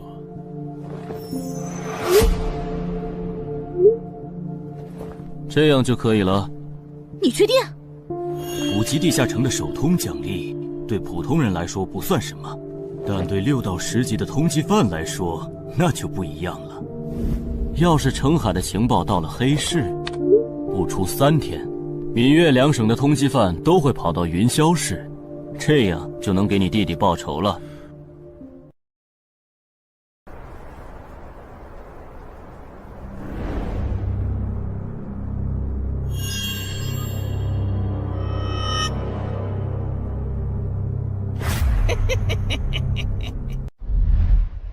我的个人信息要3天后才能录入官方的冒险者系统吗？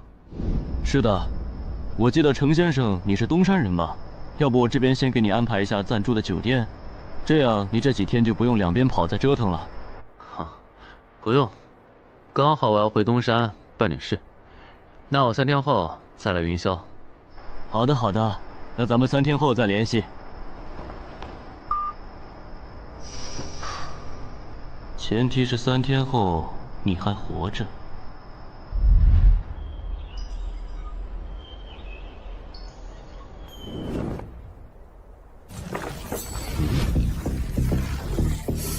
几天没见，怎么感觉这个地下城入口变得更大了？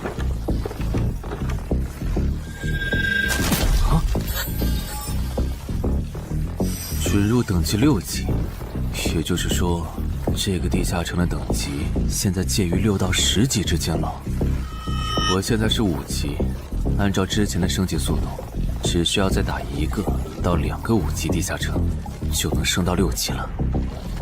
上次翻论坛的时候，我记得东山这边好像有一个5级的地下城正在招募人手，我看看还在不在。好耶，还在。你好，请问你们的招募条件是？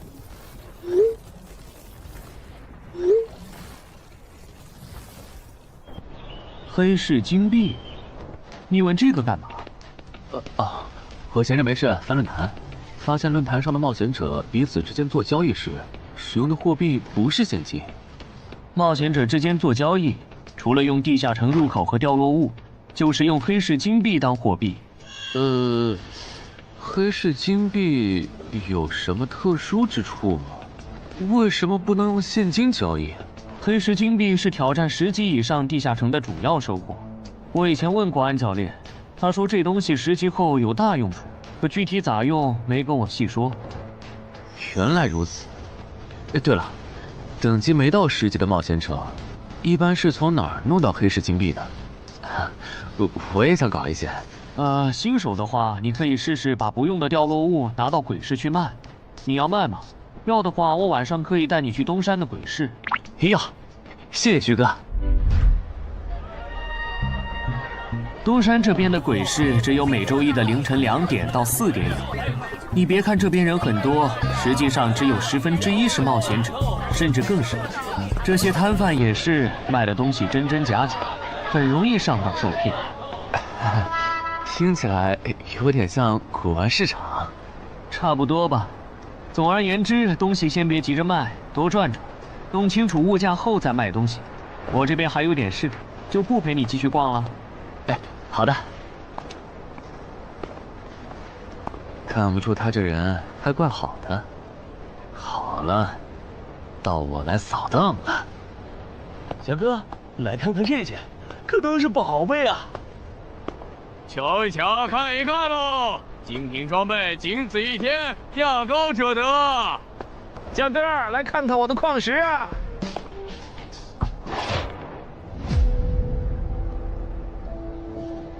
看他求购的内容，这个人想要攻略的地下城，该不会是女妖之僧吧？这位小哥，你有我要的东西吗？如果是对付女妖的话，口琴和长剑应该可以。哈，有啊。你打算以什么价格收？我得先看看货，货好，价格都好说。要看货，你得等我半个小时，我回家拿去。那你得快点，如果在这期间有别人卖我要的东西了，我可就不收了。哼，知道了，都在这里了。这个口琴确实可以吸引女妖，我可以给你6枚黑市金币。Nice。至于这把剑，这剑携带圣化属性，对邪恶生物伤害加2点，能够有效攻击女妖。哦，有点意思。爷呀，你这把剑我可以给你8枚黑市金币，咱们加个微信吧。之后我这边如果再有需要，交易起来也方便。好啊，加好了。慢走啊！赚大发了！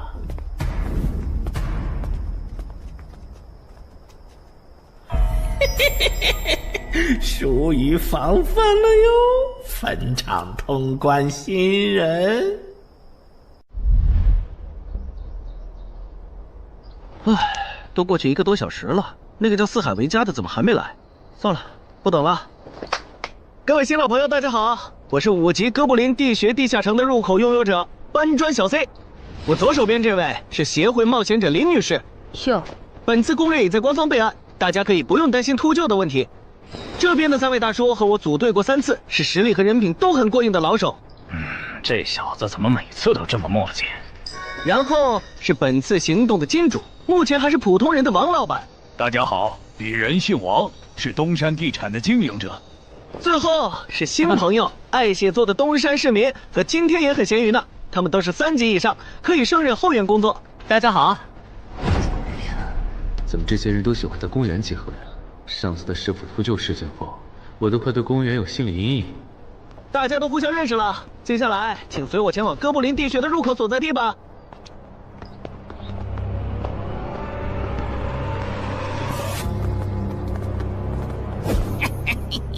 我就知道，他没用黑市金币购买装备，一定是又来换东山这边的低等级地下城的攻略门票了。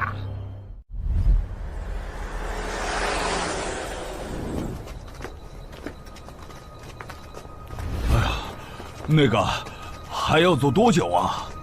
啊，快了，入口就在前面。小三，这入口你是怎么发现的？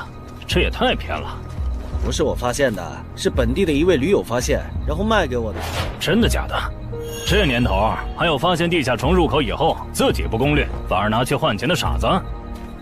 因为哥布林地穴对新手来说太难了，当时发现这个入口的驴友不止1个，但最后完成脱离任务活下来的就只剩下1个人了。人家已经是冒险者了，这地下城在开放期又攻不下来，还不如卖了，换点能用的东西，剩下的钱分给死去同伴的家属。这选择挺合理的呀，不是吗？合理是合理，但我觉得事情应该没那么简单。喂，你这人真是的，咱们都合作好几次了，你还怀疑我？到了，形状、颜色、大小完全一致。没错，这个就是5级的地下城，风险评估过了，可以进。讨厌，这一下你放心了吧？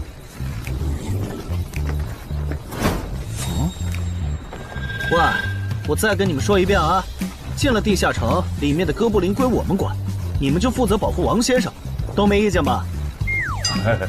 我这200斤肉就交给2位了。脱离任务呢？通关任务大家都一样，但如果我的脱离任务是狩猎哥布林，那我们会优先满足你的脱离任务，然后再考虑通关。这么容易就能拿到通关奖励，那我更没意见了。我也是。你们脱离任务是什么？杀死2只哥布林。哦，我的也是。看来咱们的任务类型都一样，只是数量上有差异。王老板，你放心，脱离任务是按冒险者等级来的，2到3级冒险者得进入地穴，4到5级冒险者要干掉一些哥布林。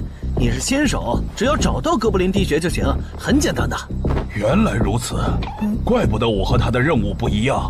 哎，大家听我说，考虑到东山市民和咸鱼小姐的工作是保护王老板，所以等下遇到哥布林，优先让给他们完成脱离任务，没问题吧？没问题。那好，咱们出发。只用交手就行吗？感觉也不难呐。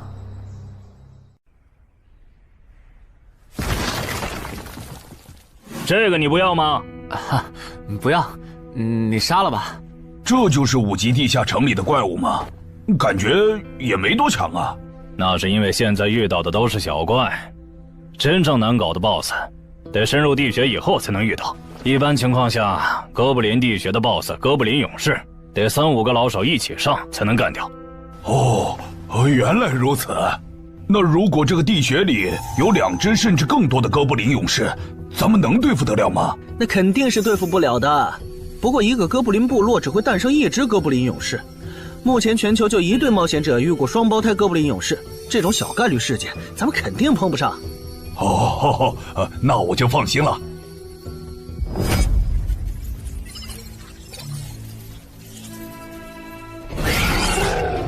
速战速决，别让他们逃回去报信。麻烦了。啊？你指哪方面？从我们踏入地穴到现在，已经遭遇了4波哥布林。较明显，这地下城的小怪数量多得不正常。我们可能中大奖了。搞不明白你们这些富人究竟在想什么。你都这么有钱了，为什么还要成为冒险者？说来惭愧，鄙人成为冒险者主要是为了减肥。减肥？等等，减肥和成为冒险者有什么必然联系吗？这联系可大了。我特意托人问过，目前已知的职业里，有一种不需要锻炼，只要打坐消耗多余的体质，就可以不断变强的。你不觉得这种职业很适合我这种有钱，但是又下不了苦功去锻炼的人吗？花这么多钱竟然只是为了减肥，你们有钱人的世界真难懂。你们在聊什么？嘿嘿，能让我也加入吗？哎呦，连锁子甲都准备了吗？程先生真专业。你之前进地下城的时候也穿了这一套？对啊，如果没有这套防具，我早就死在地下城里了。相反，我倒是很不理解，你们为什么不穿防具？搞定！换班了，下一波哥布林你们处理。行，接下来我们负责打头阵。评分机制，你不知道吗？在地下城内借助的外力越小，完成任务后得到的结算评级就越高。原来还有这种设定吗？我说你的脱离任务咋比我简单？原来是靠全副武装过了地下城。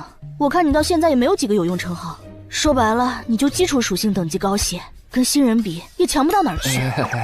其实难搞。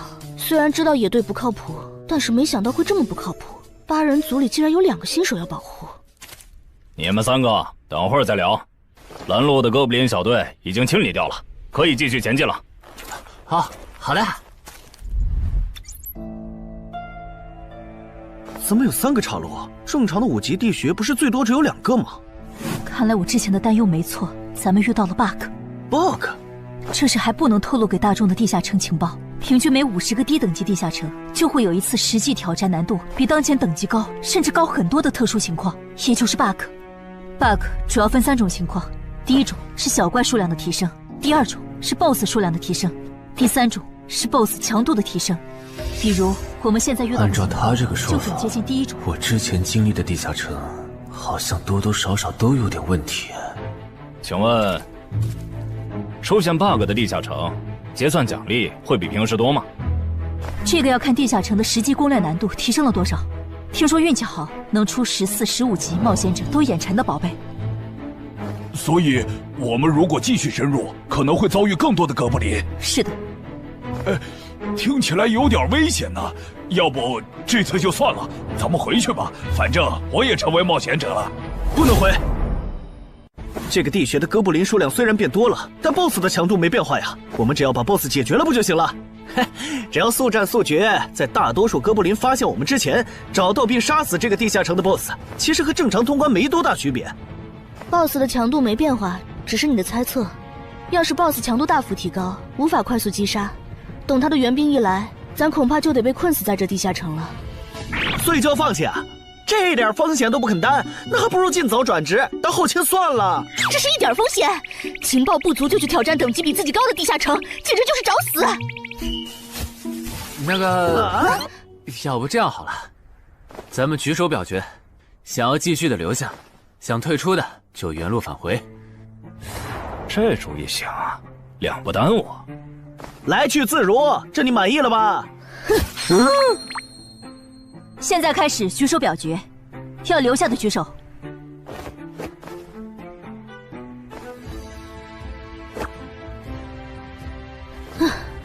所以说野队就是野队，完全没有风控意识。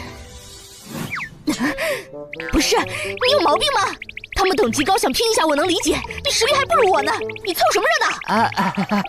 但我还是想试试。既然大家已经做出选择了，那就在这里分道扬镳吧。王老板，你的通关费用我晚一点退给你啊。哎呀，不用，就当交个朋友了。走了。哎呀，你等等我！一定要走左边吗？我觉得右边更好啊。那就猜拳，谁赢了听谁的。要是平局怎么算？靠谱吗？这两人平局就走中间呗。我怎么感觉上贼船了？石头，剪刀，不，超耶，我赢了！哎呀，早知道出剪刀了呀！可恶！等下 BOSS 出来了，你不用上，你就负责清小怪，别让哥布林打扰我施法。没问题。那个，你为什么那么不看好他们呀？这个地下城真的有那么危险吗？你怎么知道我不看好他们的？啊，我毕竟是做生意的嘛，基本的察言观色还是会的，所以，我选择退出主要是因为这个称号，它的效果是为佩戴者指出前方的危险。之前的地穴，我就靠它发现地穴深处有俩能要我命的家伙。我听了官方冒险者给的消息，我认为这个入门级地下城是少见的双 BOSS 地下城。一般单 BOSS 地下城要3到5个同等级冒险者才能打通，那双 BOSS 的话，咱们这点人肯定不行。你信不信？我要是跟他们把话说开了，明天情报商人那儿就会有我和我这称号的情报。为啥要我牺牲自己的利益去拦着他们作死？大家又不熟。再说了，作为临时队友，我在保证自己安全的情况下，都尽力劝他们了，不听那是他们的事。那你为什么肯和我说这些？你不用担心，我不会害你。你又不在冒险者这行混，没必要为点情报费招惹我这种有潜力的人。说出来也没啥。哦，这样啊。怎么了？不能再继续前进了，外面有更致命的危险。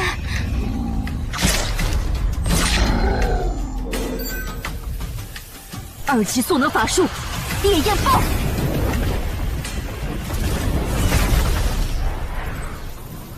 原来林开战前套给我的元素护甲是干这个用的呀！不愧是官方冒险者，虽然同为5级，但他的称号、职业、技能和装备都已经毕业了，而且还是最难凑齐的一套法系职业。干得漂亮！换班，下一波哥布林你们来处理。好的。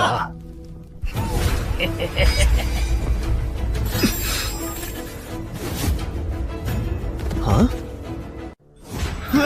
你们看，那是不是 BOSS 啊？怎么感觉有点不太一样啊？应该不是吧？这么矮，和哥布林勇士完全不沾边啊！等等，这是……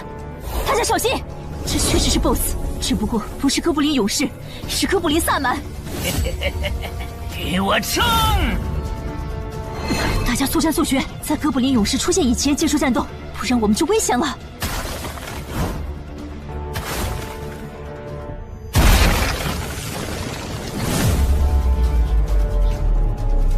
开什么玩笑？哥布林怎么也开始讲战术了？这地下城到底发生了什么？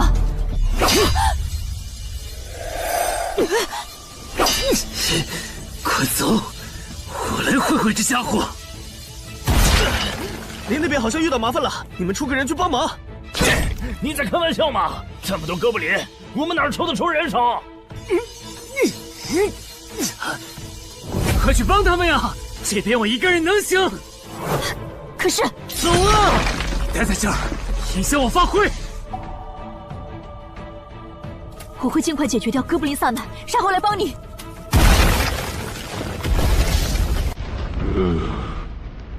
可不，现在没人能打扰我们了。来。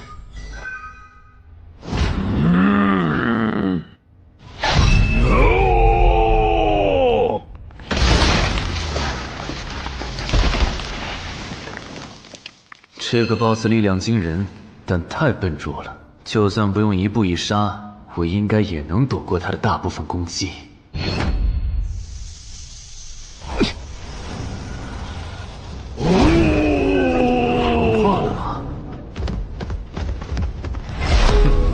太简单了。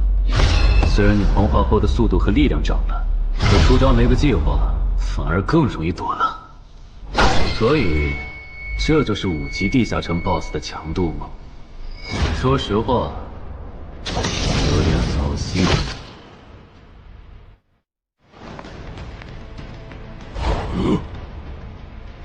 你这种程度，连当我的开胃前菜都不配。可不！连死战到底的勇气都没有了。这样看，我以后不用对5级地下城抱有期待了。这个地区到底还有多少哥布林啊？再这样下去，我可顶不住了！再用一次那个火焰魔法！你以为我不想吗？这个哥布林萨满一直在用低级法术看让我施法。等一下，通关任务怎么完成了？我的也是。石头山市民解决掉了哥布林勇士，大家再撑一下，他等下应该会来支援我们。我看不见得，他既然已经完成了通关任务，就没有理由再回来冒险。那咱们也撤吧，反正通关任务已经完成了。不行，如果我们不能一鼓作气杀死哥布林萨满，那撤退的路上我们会被他们耗到死的。您说的对，现在还不能撤，大家顶住！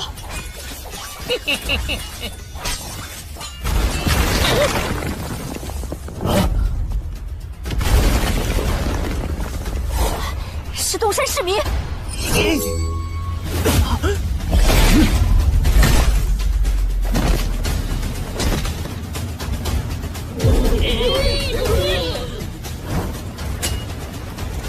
你从哪儿找来的大佬啊？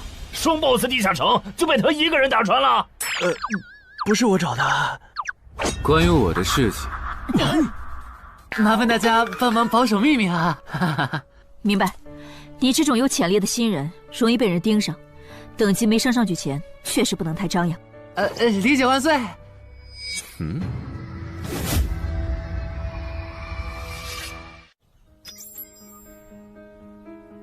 不能出去，外面有更致命的危险。啊，更致命的危险？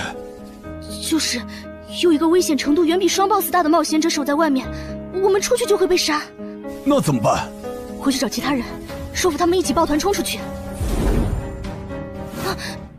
你们竟然把2个 BOSS 都杀了！这俩可都是他一个人干掉的，我们都没出多少力。怎么是他？我之前明明用称号确认过，他威胁不到我。等等，你怎么知道这个地下城有2个 BOSS 的？难道你刚刚一直躲在我们身后偷看？那倒没有，在你们遇到 BOSS 以前，我们就已经走到出口了。之所以知道这个地下城里有2个 BOSS， 是因为我的这个称号，他能帮我找出前面对我有威胁的存在。我就是靠他才知道这地下城有俩 BOSS 的。不是吧？你有这么好用的称号，你之前不提醒我们？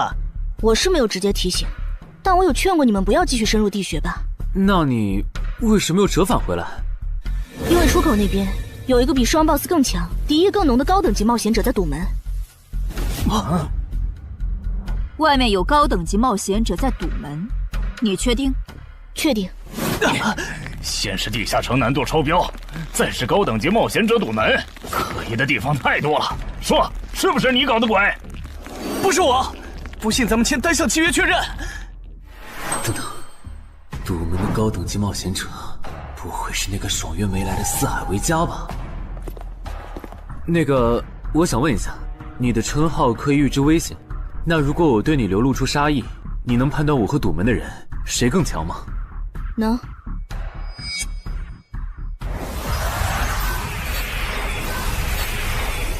现在，我和外面的那个高等级冒险者，谁强？外面的要强一些。明白了。那摆在我们面前的，就只有一条路了。大家先去结算各自的脱离和通关任务，等提升完，咱们就去和出口的堵门者拼命。也只能这样了。早知道买这个地下城会出这么多事，我当时就不该手贱。事已至此，后悔也没用了。再说，咱们这么多人，未必打不过。这都多久了，怎么还没人出来？那个通关坟场的小子不会死里边了吧？你有没有兴趣？不好意思啊，我想再考虑一下。没想到第一次进入地下城就让你遇到这种事，实在不好意思啊。结算出来了，这次没有掉入史诗级奇物，看来双 BOSS 的地下城难度也远不如坟场啊。感觉下一个地下城可以跳过6级，直接尝试7级了。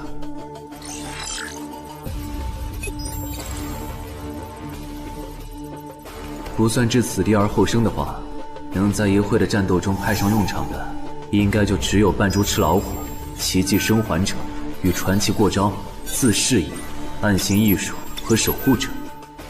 与传奇过招这技能比置死地而后生差点，能让我状态拉满，但要扣4力量、4敏捷、2感知。至于暗行艺术，应该适合扮猪吃老虎搭配，靠扮猪吃老虎走到目标的视野盲区，然后换暗行艺术逐渐接近目标，最后再切到置死地而后生，从而打出完美的偷袭。至于守护者，最合理的应该是依靠与传奇过招的感知加2，提前确定目标的下一步动作。要是目标跑去攻击别人，就切换称号守护者去阻拦他。围绕这2个称号展开的战术，感觉都还可以，但如果硬要选一个，还真不太好选。先瞅瞅新得的职业技能和奇物有啥效果，再决定下一步。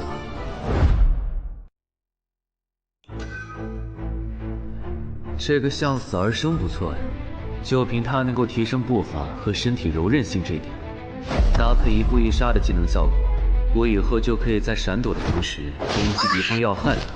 好技能啊！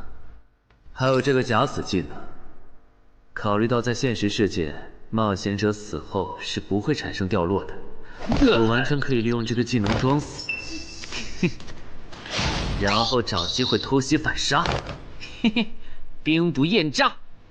只要那个堵门的不是脑子有毛病，非得跟尸体较劲，我就能狠狠地阴他一把。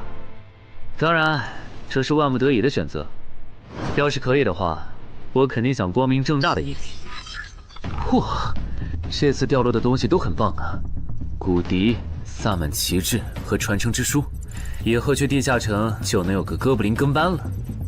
而且这个哥布林的秘药搭配上骨笛，运气好的话，能拉来一只哥布林勇士当打手。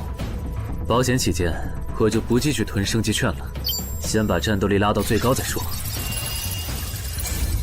我目前持有的奇物中，等级最高的就是这家伙了。把奇物升级券用在他身上，肯定是最优解。就这样，对传奇亡灵库罗德的头盔使用奇物升级券。只能升到史诗级。那算了，先用装备熔炼炉把这几个用不上的给熔炼了，看能出什么好东西，再决定奇物升级券用在哪儿。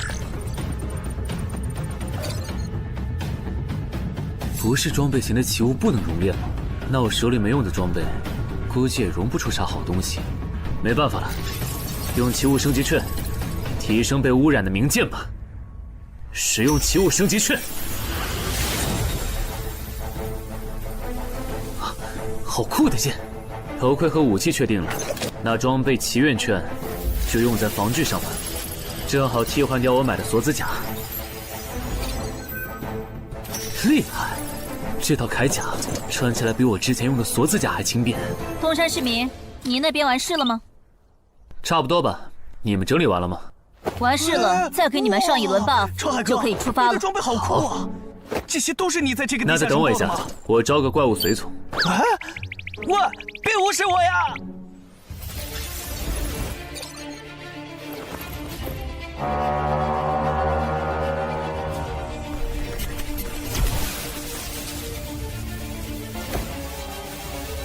哥布林，你招个这样的怪物随从，没什么意义吧？这小东西连半个战力都算不上，不帮倒忙就不错了。别急，我还没完事。接着，喝了的。不。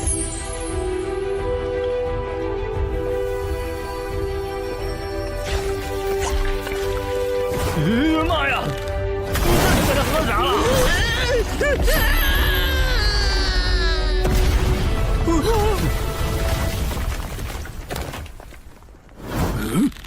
天哪，他变成 BOSS 了！那边有适合你的衣服和兵器，自己拿吧。你的随从不会失控吧？毕竟是 BOSS 级别的哥布林。不知道，不过你可以让他用称号看看这只哥布林对我们有没有敌意。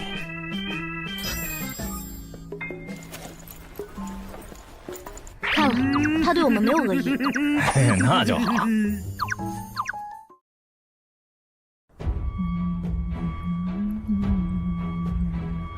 法师护甲以及属性强化，雄之坚韧。好厉害！体质竟然加强了2点。属性增益只有1个小时。法师护甲能给没穿护甲的地方加点防护，虽说比不上你身上这套的防护力，不过有总比没有强。我呢？好耶！你没事吧？没事，休息一会儿就好。嘿嘿，终于出来了！啊，怎么还混进去了一只哥布林勇士？说好的有人在出口堵门呢，这也没有啊。估计是藏起来了，你用称号看一下他在哪儿。好。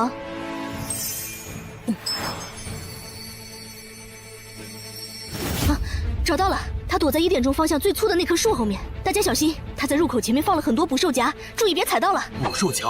哪里有捕兽夹？有探查类的称号吗？真是够讨厌的。原来是他，这么一来就全明白了。女妖之森刚通关，他不去那儿的黑市买通关物资，却来东山碰运气，肯定有猫腻。知道我在东山的没几个人，团队领袖跟我签了保密协议，肯定不是他。那个戴眼镜的护士也不太可能，所以是商礼。还是徐茂？这个人好像有点眼熟啊！等等，你是高成勇？对方很有名吗？何止有名，他可是明广一带最臭名昭著的通缉犯。别看他只有7级，死在他手上的冒险者，光是已确认的就有上百号人了。他不光是想抢别人的通关掉落，还想刷出针对人类的称号，说不定现在已经刷出过量杀戮人类这个称号了。看来你很了解我吧？是协会的官方冒险者吗？果然，他已经刷出了那个称号。这样吧，我们做个交易，那小子留下，你带其他人走。这条件可以啊。要不咱们别信他！协会的档案里，高成勇有放过目标然后再猎杀的记录。要是你们真的信了他的瞎话，等他干掉陈海，再用追踪手段把你们一个个找出来，你们连还手的机会都没有。没错，虽然他嘴上说放过我们，但对我们的恶意一直没有降低。他在说谎。连恶意也能侦测吗？这样好了，既然他的目标是我，那就由我和哥布林勇士主攻。你们看时机牵制，大家都是一根绳上的蚂蚱，这种时候就别心存侥幸了。当然，如果你们中有人实在怕死，那就赶紧滚，别拖我后腿。我们会做好辅助工作的。看不出来你人还挺好的，要是我绝对逼着他们一起上。打你，我们俩足够了。哼。我就知道你们这些走大运拿了 S 级评价的新人，就会自命清高，觉得别人都是你们成长的垫脚石。但现实可不是这样的哟。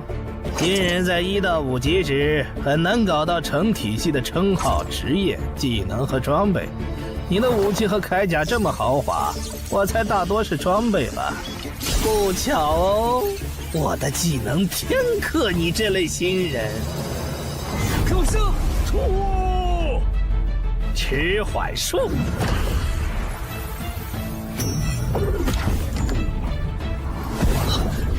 变慢了。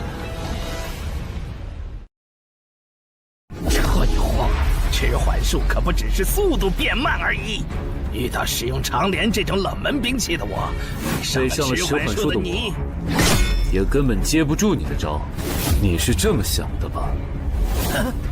很遗憾，如果你就只有这点东西的话，那很不幸的告诉你，今天你踢到铁板了。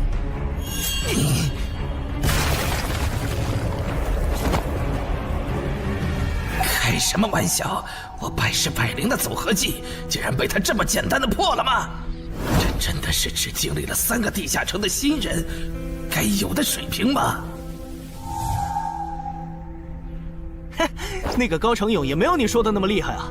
一上来就被澄海大佬没收武器了，感觉澄海大佬都用不上咱们了。不是高成勇不厉害，是澄海太强了。现在的他，恐怕和明省分部重点培养的那位超新星是一个水平。如果我说我认栽，那把长镰我也不要了，能放我一马吗？换位思考的话，你会吗？说的也是。消失了，那件披风的效果是隐身。唉，一想到超新星要死在我手里，我就感到惭愧呀。如果你没遇到我这样的新人杀手，大概会成为传说级冒险者吧。可惜，今天你就要死在这儿了，是你选择的死战。澄海，小心，那人没走，就在你周围。你这娘们儿！你在看哪儿呢？你不可能！你怎么知道我在这里的？因为我感知20，你的一举一动在我这儿都是明白。蛮感知吗？这个人你来上。好嘞。老天，真是不公平！我想问一下，3人冒险者如果要加入协会，录入个人信息大概要多久？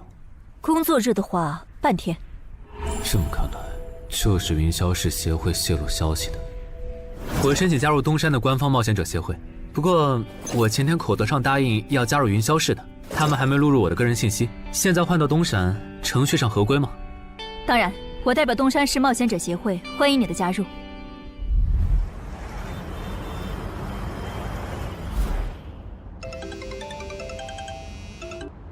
喂，我考虑了一下，还是决定不成为云霄市的官方冒险者了。为什么？你的个人信息明天就能录入进系统了，怎么又变卦了？哈，因为我刚刚除掉了一个 A 级通缉犯，叫高成勇。东山的冒险者协会知道后，邀请我成为本地的官方冒险者。这样嘛，也挺好，成为家乡的官方冒险者，做事会更方便一些。对，我也是这样想的。那我挂了。以后常联系。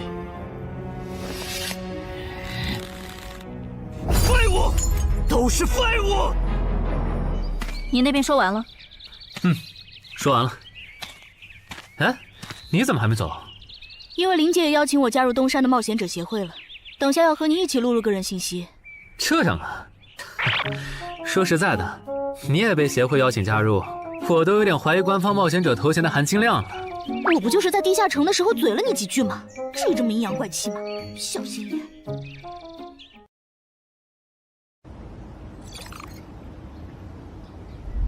请关闭称号和职业技能，用你自己的力量对着他出拳。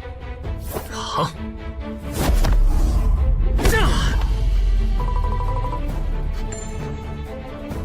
不愧是官方，测技术属性的工具比健身馆的强太多了。12点，那我呢？他们测完了吗？测完了，他的力都是12。17点，只有12吗？这跟他之前的表现差太远了，我以为他至少14甚至15呢。只有12点却能杀掉9级的高成勇，主流的职业称号肯定做不到。等我激活了职业和称号，再测一次，肯定压过你。程海先生，你的个人信息已经录入了，这是你的证件。这么快？特事特办，你可是以一己之力打穿了双 BOSS 地下城，还单枪匹马完胜高成勇。另外，6到10级官方冒险者每年得通关2次协会指定的同级地下城，不然就得从攻略组调走去情报或资源采集组。把时间花在身体塑造和实战训练上，半年通关1个地下城就行。没问题。还有就是总部时不时会有借调任务，借调时你表现出色就有奖励，奖励能换协会里的称号线索、转职证书和奇物。不过一般只有9级以上的冒险者才会被借调，你暂时不用考虑这些。有一个问题。你说。称号线索是什么？称号线索是总结好的称号获得办法。你回去用证件 UID 登内网，看看协会称号图鉴里有没有你喜欢的。要是手里有没用的奇物或图鉴里没有的称号线索，就卖给协会，换自己想要的东西。了解。对了，你打算什么时候遣散你的随从？不能在这边养吗？我这只哥布林骨笛是随机召唤哥布林啊，送回去的话，下次召来的可能就不是这只了，那我不就亏了一瓶秘药吗？这你不用担心，除非你的哥布林勇士在那边的世界战死，或者你打算随机召唤别的哥布林。原来如此。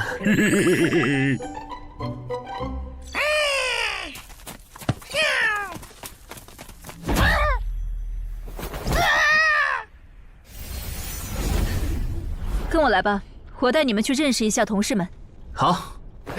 大佬好，我叫梁家坤，是东山这边的冒险者候补，目前的力、米分别是。哎，你别每次见到厉害点的冒险者，都跟报菜名似的，把自己的力米数值甩出来，这样很得罪人的。哎，有什么关系嘛？我的数值总不可能比澄海大佬的还高吧？不，你的就是比他高。你是东山这边的入口管理者？在东山专家级地下城没打通前，干不了入口管理者的活。好，所以入口管理者另有其人是吧？那他没来是因为在攻略东山这边的专家级地下城？那倒没有，他没来是因为在处理昨天突然涌入东山的通缉犯。据说好像是因为东山市出现了坟场的通关者，那些人都是奔着他来的。这样吗？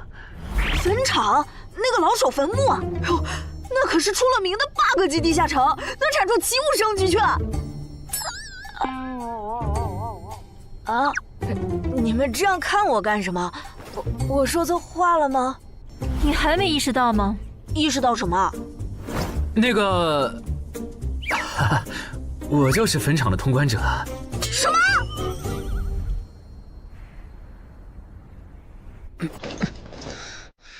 虽然已经说好这段时间把精力用在属性提升和恶补地下城知识上，但家里这个入口，我还是想有始有终。一个人单刷的，我全力以赴的时候，大概相当于10级，完成脱离任务应该也没什么难度吧。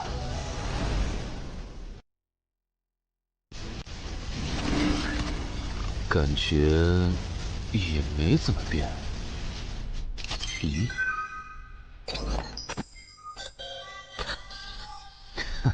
原来冒险者面板还能升级吗？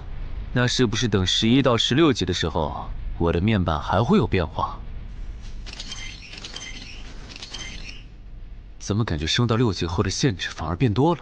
等升到11级，不会还来一些新的限制吧？就先这样，搞定。账号弄完了，让我看看这次的脱离任务是什么。脱离任务从单选变成2选1了，这对不打算通关的冒险者来说倒是个好消息。不过，豺狼人，原来这片森林除了鱼人以外，还有别的怪物吗？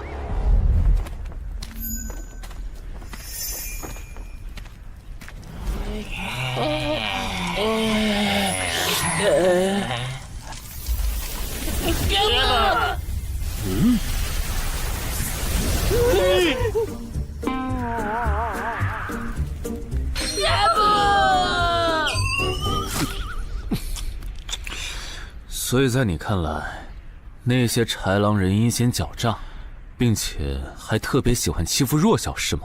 没错没错，就是这样。切，这不就一群森林恶霸吗？嘿嘿，答对了。那这一次就不做和豺狼人有关的轮换任务了，先找到潮汐鱼人的孵化池，然后试试能不能通关。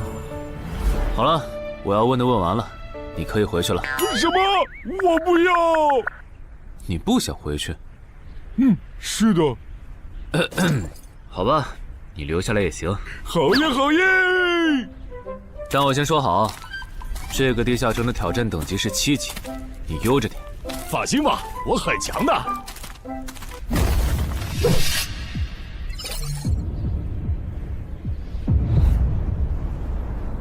结果你还真组了个野队，让人家带你通关。嘿，还是5级的地下城，你这胆子够大的。嘿嘿，其实还好啦，虽然中间出了一些意外，但也因祸得福，认识了2位很有潜力的冒险者。你这就是幸存者偏差。那些散人如果靠谱，我儿己就不会死在地下城里。我知道，所以我是确认有官方冒险者兜底以后，才决定下去的。说起来，前几天的新闻我看了，你儿子的死好像不是意外。怎么可能是意外？我儿子下去之前，我给他准备了2件保命的奇物，可他还是死了。那2个弱鸡入口拥有者却活着，开什么玩笑？可惜那2个杀千刀的没撑到我出手，就栽在别人手上了。不然，我一定要让他们后悔来到这世上。那这人也算间接为你儿子报仇了，咱得报答他呀。他叫什么名字？叫陈海。我这次来东山，就是要当面感谢他。陈海，你认识？我组的临时野队里也有一个姓陈的，可能就是他。什么？科长，都打起精神来！那些豺狼人斥候说不定就藏在附近的灌木丛里，你们这样懒散很危险的。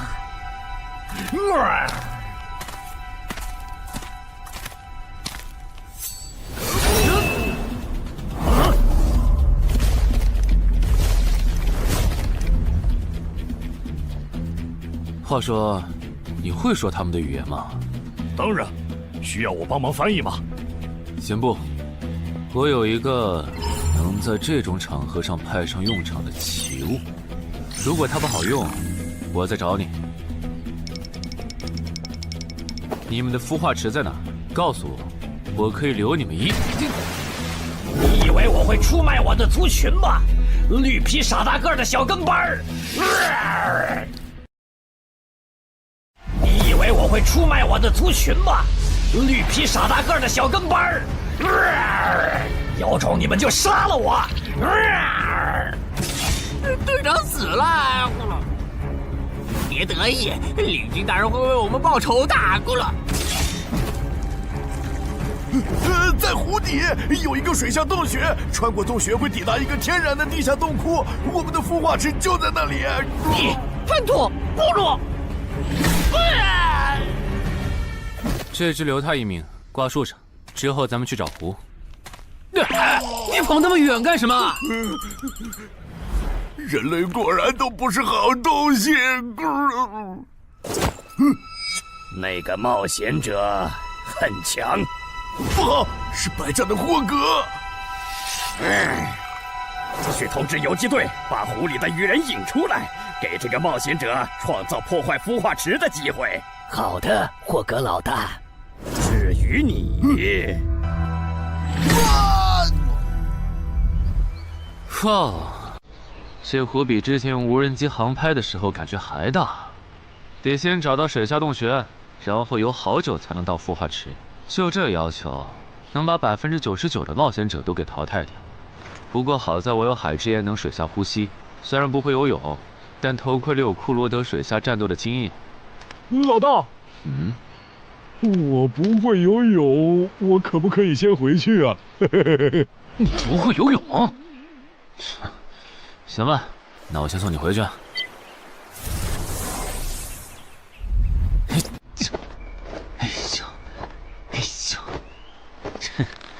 好了，热身完毕，那出发了。果然，依靠海之岩和库罗德的头盔，就算是我这种旱鸭子，在水里畅游，那还不是小菜一碟。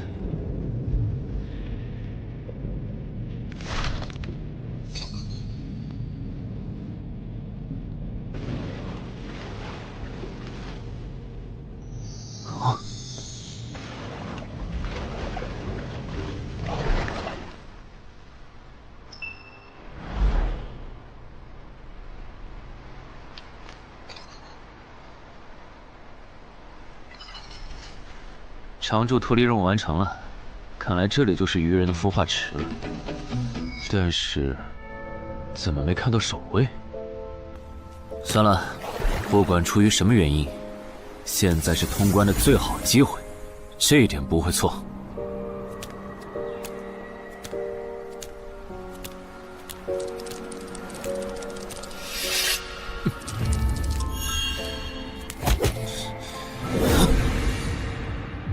就一个咕噜，有点不够分呐，咕噜。都过去这么久了，竟然还有不知死活的笨蛋想要捣毁孵化池，咕噜。是啊，不过没想到的是，这次来的竟然不是豺狼人，而是人类啊，咕噜。原来守卫一直藏在上面吗？1对4，他们应该不会给我穿装备的时间，用至死地而后生，速战速决吧。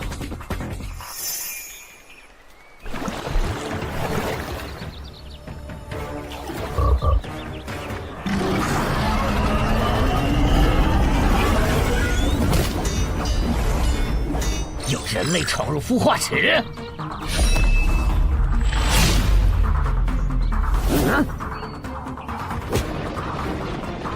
霍格老大，鱼人撤了，应该是湖里的鱼人哨兵发现那个人类冒险者了。派个机灵点的去湖边盯着，如果那个人类冒险者逃出来了，就通知我。好的，霍格老大。这几只守卫的强度比哥布林勇士高不少，他们应该就是这个地下城的 BOSS 吧。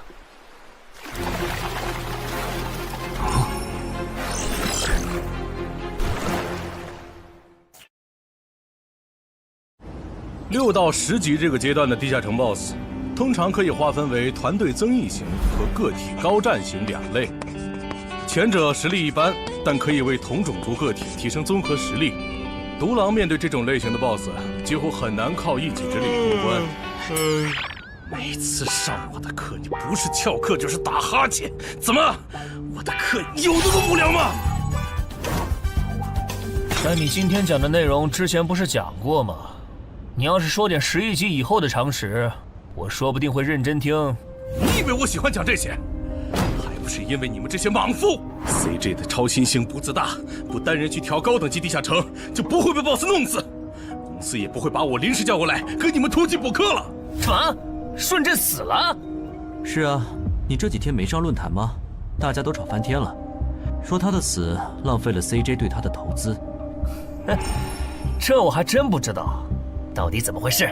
你快和我说说。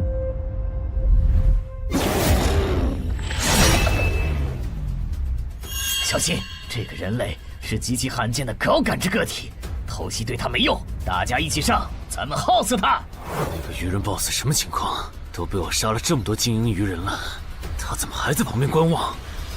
难道这些实力比哥布林勇士还强的鱼人，在他眼里都是小喽啰吗？这个人类的实力和霍格好像差不多，好在他是一个人来的，可以用数量耗死他。这样的杀戮速度，等精英怪把他体力耗得差不多了，剩下的精英种恐怕也没多少了。到那时，霍格如果察觉到我方兵力空虚的话，恐怕……算了，还是冒一点险吧。终于感到心疼，要亲自出马了吗？奇迹生还者，等这个很久了。领军大人小心，这个人类冒险者和霍格一样强。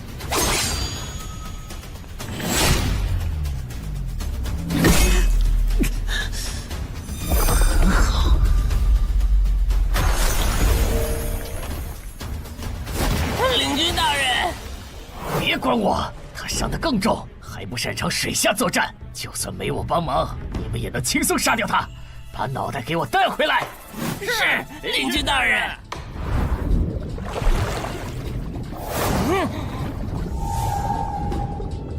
那个人类不是重伤了吗？他咋能这么快逃到这儿，还迅速干掉鱼人哨兵的？他是被人潜到身后，然后一招毙命的。那个人类很擅长水下作战，所以领军大人的判断可能是错的。什么？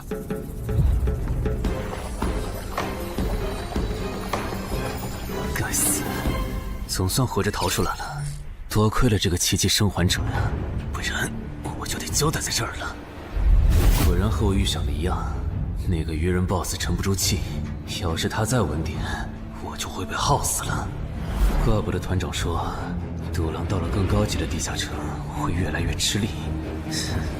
一挑多肯定没胜算呢，看来我还是得找些厉害的队友了。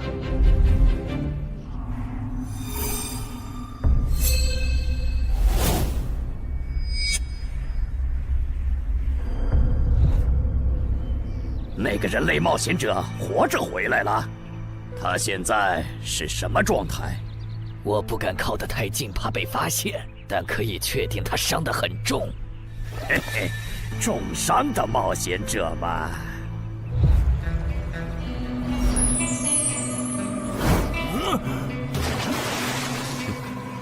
下次再找你们算账。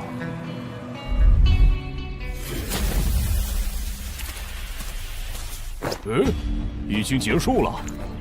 失败了，孵化池里的鱼人太多了，我一个人杀不完。我刚才翻了下你们的传承之书，如果你的战斗累积到一定场次，会升阶为更高等级的百战哥布林。以后你就用这把剑斩杀和你实力差不多的地下城怪物。等你成为了百战哥布林，这剑对你没啥用的时候再还给我。那您用什么？哼，我用这个。啊，对了，你以后得练一下游泳了，后面我还要再打一次这个地下城，到时你得出力。好吧。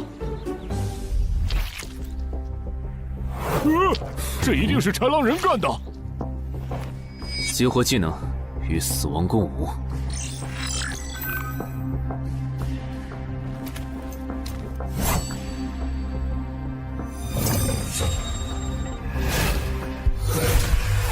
用脚破阵，好快！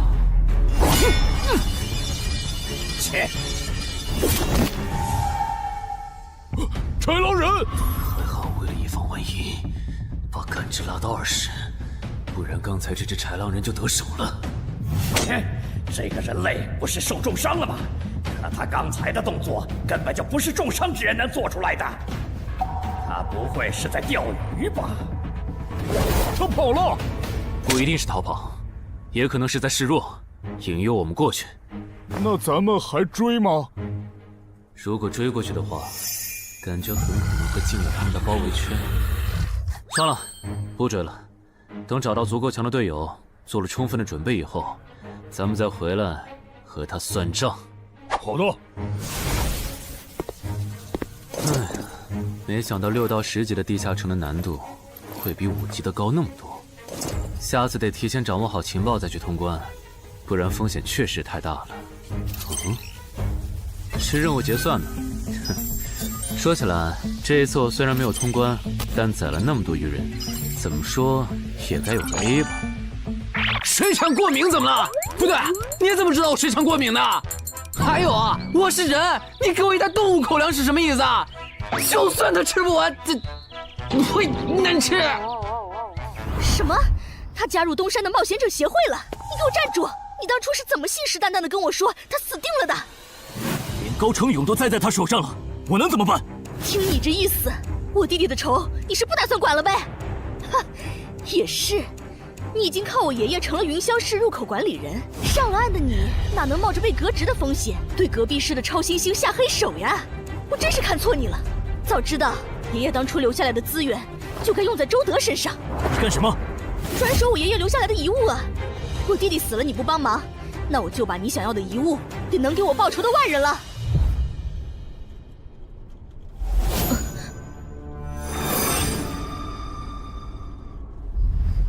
361、362、363。安然，黑市上出现了个你可能会感兴趣的悬赏。内容。有人用传说级冒险者的遗物作为奖品，悬赏东山市某位超新星的命。徐茂又惹到谁了？不是徐茂，但这个人咱们都认识。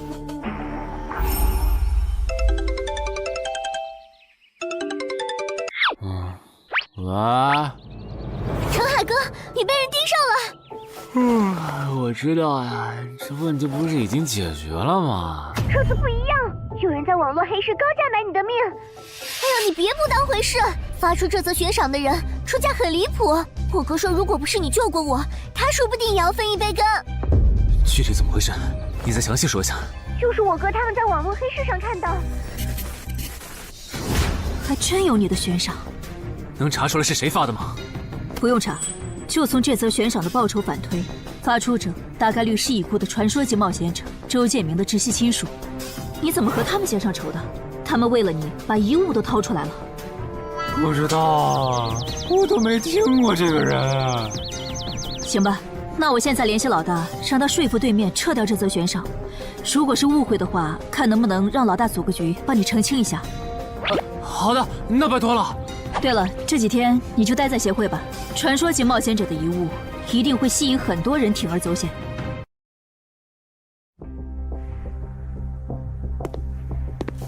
被人捷足先登了？不对，这里似乎没发生战斗。看来那个叫程海的，当时应该在攻略自己家里的地下城。真不知道他是幸运还是不幸。虽然因为家里的地下城躲过了第一波袭击，但被堵在地下城里的话，他连逃都没地方逃。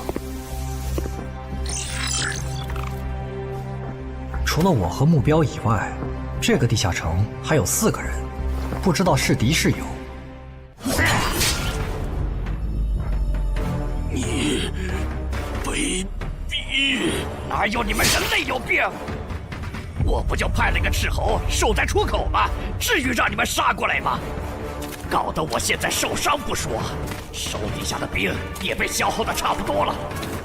如果昨天那个冒险者又回来了，不行，留得青山在，不愁没柴烧。这点不能待了，得赶紧走。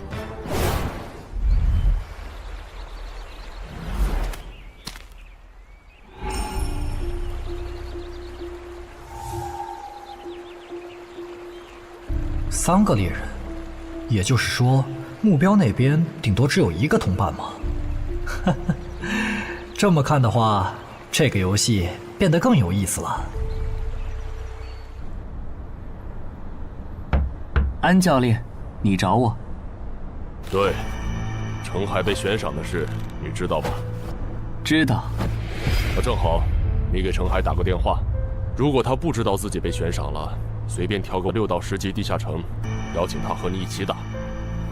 剩下的不用我说，知道该怎么做了。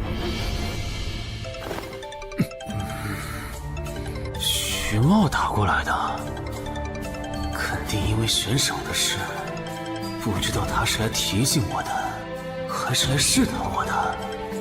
哎呀，算了，还是不接了。反正家里地下城入口这次肯定是暴露了。要是之后问起来，我就说在攻略家里的地下城。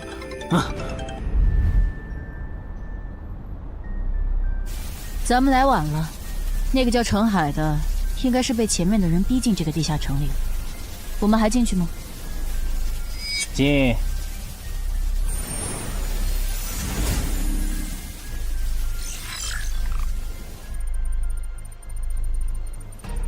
又进来2个人。等等，这个轮换脱离任务怎么变得无法完成了？难道说这个地下城的精英豺狼人已经被杀到不足5匹了？你好，那边的人让我问你，要不要一起开个会？那边的狂战士好像有事要跟咱们商量。也就是说，你和你的同伴是最先进入这个地下城的，程海不在这里。对。那我不明白了，你们没堵到人，为什么不离开，反而在这儿扎堆守着湖呢？因为我同伴的主职业是海兽祭司，他因为职业特性的原因，发现这个地下城刚刚诞生了一只英雄级鱼人，他想趁着对方还未成长起来，和他签订主仆契约。那你们呢？你们为什么不去做轮换脱离任务？因为我们进入地下城用无人机找程海的时候，只发现了守在湖边的他。等我们赶过来以后，他既不承认程海在湖里，又不肯交代他守在湖边不走的理由，那我们能怎么办？只能陪他在湖边耗喽。这不能怪我呀，我总不能说我的同伴下水了，但我不会游泳，只能在岸上等他吧。你这家伙！啊，我怎么了？先等一下，你们的事情我大概了解了，但这应该没有商量的必要吧？有必要。刚刚我的同伴死了。啊？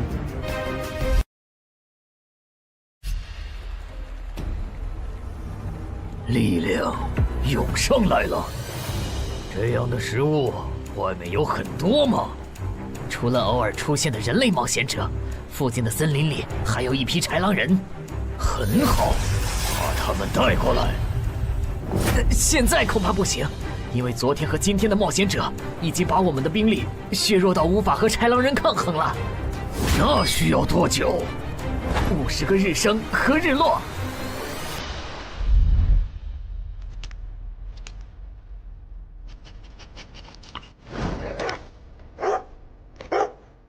没想到独狼闪怒竟然死在了这个地下城。他不是一直这样忙吗？遇到克制自身的地下城，就会因为没有人帮他兜底而陨落。是这个道理，但这白痴为了断其他人的后路，单独猎杀豺狼人，结果把自己给玩死，是我没想到的。那我们之后怎么办？鱼人的孵化池大概率在水中，我们的职业和奇物都不适合在水下作战。完不成脱离任务的话，我们会被困在这个地下城的。这个地下城的最大挑战者数是15，除了我们和这个白痴以外，还有12个名额。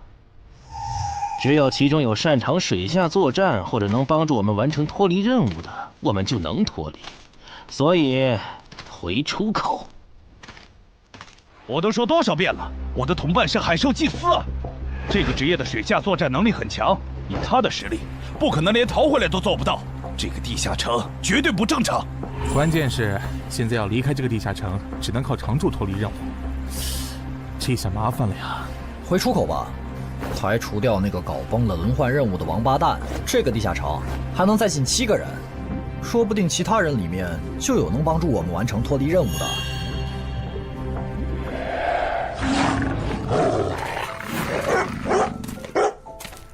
自杀者王二，他不是去月省了吗？怎么会出现在这里？你们得手了？没，目标可能根本就没进来，咱们被耍了。可以啊，海哥，我还是第一次听说有6级冒险者的悬赏金能和史诗级器物挂钩的。这又不是什么值得骄傲的事，而且不管从哪个角度看，官方冒险者被公开悬赏这件事都太奇怪了吧？你这么一说，倒确实是。虽然冒险者适用的法律和普通人不太一样，但官方冒险者被公开悬赏这种事，我也是第一次见。因为悬赏的发起人很特殊，他是已故传说级冒险者周建明的孙女，而周建明就死在天门入口翻船事件中。好痛啊！上吧！所以，战死在天门的周建明的后人才会继承遗物，拥有诸多特权。对，又因为周建明的孙子死在了坟场，而你又救出了2个本不可能活着的一般市民，堵死了他弟弟的生路，所以周建明的孙女才会迁怒于你，想要你死的。照你这说法，我们的矛盾岂不是化解不开了？那倒不至于，老大已经约了米省负责人，也就是周建明的旧友，还有发布者，一起谈这件事情了。快的话，下午就能谈出个结果了。我们没来晚吧？没，刚刚好。那就好。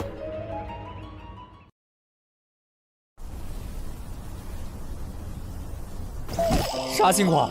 怎么进不去？刚刚那个人还可以的，不会刚好到我就满员不让进了吧？我觉得我们现在得团结起来，一起完成任务。话说，你们找到程海了没？他根本不在里面。啥？程海不在这个地下城？脱离任务需要下水才能完成？对，本来轮换任务不用下水的，现在任务推进不了，只能等入口翻转以后再进去了。关键是这片森林里的物资，可能不够我们撑到入口翻转的那一天。那怎么办？有人的物品栏里带了足量的食物和水吗？我可以高价收。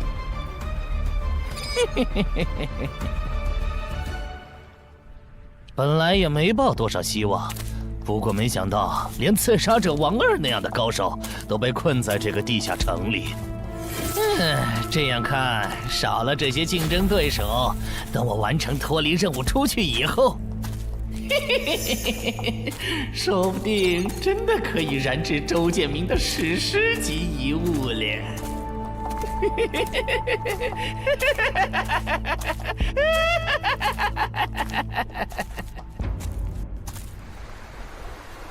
什么？有远方的鱼人部落派使者来拜访我们？是的，对方自称是寇涛鱼人的大祭司。大祭司？吞噬者大人，要和他见一面吗？见，不过以防万一，把放出去的鱼人都叫回来吧。寇涛鱼人吗？我还真挺想知道他是怎么找到我这里的。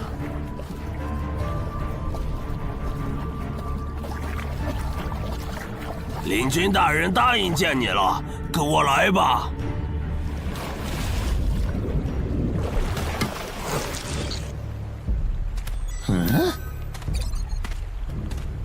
这就完成脱离任务了，真是得来全不费功夫。你在看什么？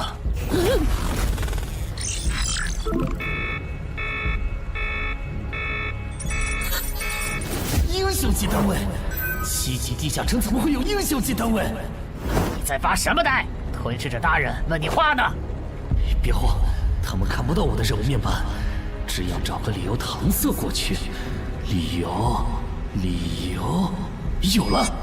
本祭司拜访过很多鱼人部落，但像你们这样能把孵化池放在地表生物完全无法到达的部落，我还是第一次见，一时有些惊讶。这样啊，那不怪你，毕竟不是哪一只鱼人都能找到这样的风水宝地。嘿嘿，不对，他有问题。天赋不会说谎，打他出现在我视野里的那一刻开始，我的天赋就一直在提醒我，吃掉他，我还能再升一级。我的天赋是不会对同种族的鱼人同胞生效的，他根本就不是鱼人。如果不是那个叫程海的圣母心泛滥，我弟弟才是最有可能完成脱离的人。官方冒险者应急预案操作手册第4条，被卷入生存类地下城翻转拉人事件，需优先帮助弱势群体完成脱离任务。程海的操作完全合规，不是他的问题。但他那个时候还不是官方冒险者。周畅，你先别说话，我就问一个问题。您说，如果一切顺利，你觉得程海能成长到哪个程度？优秀的中间，独当一面的地区负责人，还是传说？以散人冒险者开局，1个月到6级，还单杀了新兴猎手高成勇。不管从哪个角度看，程海都比同期的我要强。再结合他在坟场的表现，我觉得他至少都能胜任地区负责人，甚至有望冲击传说。好，那这事儿就这么算了。我这边稍后会督促华东委托集市的负责人下掉那则悬赏。黄伯伯，差不多得了。我之前看在建明哥的面子上，一直纵容你和你弟弟，但再怎么照顾也是有限度的。我们这一边的传说种子，可不能因为你的一己私怨而夭折。程凯哥，好消息！你的悬赏被撤掉了。讨厌！哎，澄海的悬赏没了，这才24小时不到吧？谁这么效率？看来只是悬赏被撤回，不是有人有事。他刚微信回我了。所以是郑仁君出面私保了吗？没想到他这么看好这个新人。黄伯伯，那则悬赏是您点头了以后我才发的，为什么那个郑仁君说几句您就改口了？他郑仁君的面子有那么大吗？如果只有东山方面的施压，我其实还能帮你扛几天。但现在是除了协会内部，还有别的方向的压力也给到了我这里。那个叫澄海的人脉比你想的要广。别打了，我知道的我都说了，给我个痛快吧。大人，已经审完了。哦，森林里有12名冒险者，实力和豺狼首领差不多。他们不擅长水下作战，不用担心会打过来。现在被困在森林里，无法撤离。森林里食物少，撑不到50天，有点意思。这位就是东山市的入口管理者邓仁君，你的事就是他出面说和的。谢谢郑哥。客气。虽然华东委托集市已经撤掉了针对你的悬赏，但保险起见，未来2个月你还是别出这栋楼了。外面指不定会有高等级通缉犯冒险来杀你，然后找悬赏发布者领赏。有道理，那我不出去了。等一下，那悬赏澄海哥的人呢？这种坏规矩的事儿，他难道就没有处罚吗？发布者毕竟是周建明的孙女，官方不太好处罚的。不过对她丈夫伤礼的处罚，过段时间会下来。她应该当不了云霄市的入口管理者了。周建明遗物的保管权现在归民省负责人黄雪了。虽说所有者还是周畅，但以后交易赠与都得在黄选监督下进行，这样他就没法再给你使坏了。对了，我家有一个7级的地下城入口，距离反转还有50天。既然未来2个月我都要住在这里，那我用不上了，我选择上交。什么？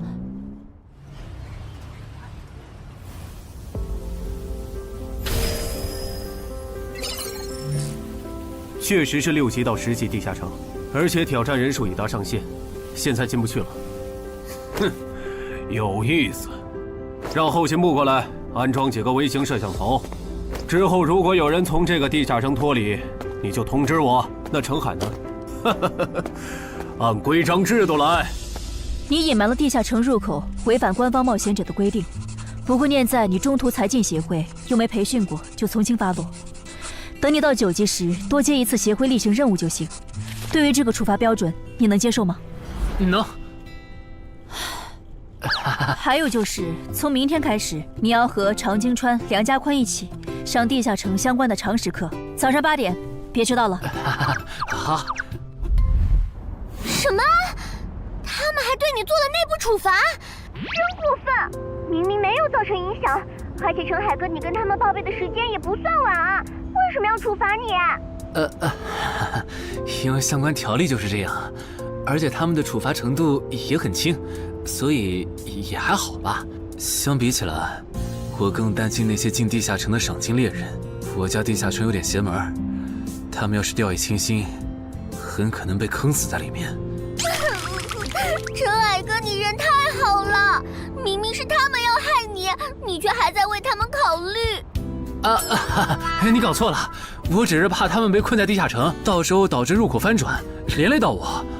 说起来，你刚才说除了东山冒险者协会和你哥哥所在的散人联合以外，还有其他人也在帮我施压。我哥哥说明省的富豪曹火旺对悬赏你的事特不满，他认为传说起冒险者后代比老弱妇孺更受保护的话，以后冒险者肯定会变成特权阶层。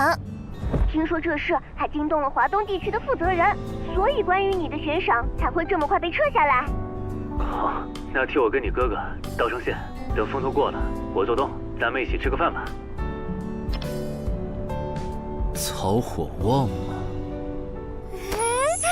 一起吃饭。啊，小妹真是的，为了个不知道从哪儿冒出来的野小子，竟然让大哥你用掉了这些年积攒下来的人情。人家毕竟救了咱们妹妹，我这个做大哥的不能就这么看着。怎么又有电话？喂，我是乔火旺。你可能不认得我。没，我听朋友说了，是您出面施压，我的悬赏才会这么快被撤销的。你已经知道了。那我就开门见山了。您说，我儿子死在了女妖之身，我调查到那个所有者后来被你杀死了。这样看，你算是帮我儿子报了仇，所以咱们现在谁也不欠谁的，账清了。我今天给你电话是有别的事，我想以一介商人的身份和你谈一笔生意。简单点说，我和朋友都觉得你有前途，打算重点投资你。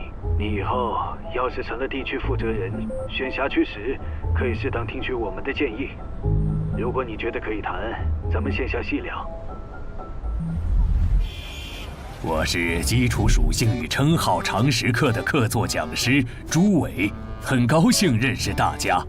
开始前，我想问大家一个问题：你们觉得对于新人冒险者来说，力、敏、体、智、感、魅这6种属性哪个最重要？这还用问？肯定是力量，毕竟脱离和通关任务大多需要击杀指定怪物才能完成。现在都知道，进地下城得备好防具和开刃武器，有兵器帮忙，哪怕身体弱得像软脚虾，也能击杀低等级怪物。对新人来说，力量够就成，多了那也是白搭。反倒是敏捷更能提高冒险者的生存率。这位学员说对了，在协会统计的数据中，刨除掉称号、职业和装备，对低等级冒险者的存活率和内战胜率影响最大的属性就是敏捷。敏捷影响冒险者在地下城内的存活率，这点好理解。但冒险者之间的内战，为什么也是敏捷占主导？很简单，低等级冒险者的称号、职业和装备都不成套，没法弄出有效的攻防体系，所以他们内战时谁先动手谁赢面大。这时候敏捷就很关键了。原来如此，怪不得我遇到的秃鹫和通缉犯不是速度很快，就是打法非常克制、速度快的冒险者。原来点在这里。极限加敏捷的冒险者到6到10级就不好使了。一是这阶段冒险者能靠地下城掉落完美攻防，二是地下城等级一高，怪物种类和数量猛涨，光靠敏捷自己单干没法应对任务和怪物都变强的新情况。那6到10级这个阶段，哪种属性收益最大？6级之后，除了必定作为攻略组核心的超新星以外，其他冒险者都得按团队需求调整自己。这时候别管啥属性收益高，得看团队要你咋发展。原来如此。但不同属性之间多少会有一个模糊的价值差吧？比如同样是1点属性，加在感知和加在力量上，谁更划算？这个确实有，目前公认的排序是魅力大于感知，大于智力，大于体质，大于敏捷，大于力量。魅力最高，为什么？我也不知道，不过这个排序是传说们公认的。作为金字塔最顶层的冒险者，他们的判断必定有其缘由。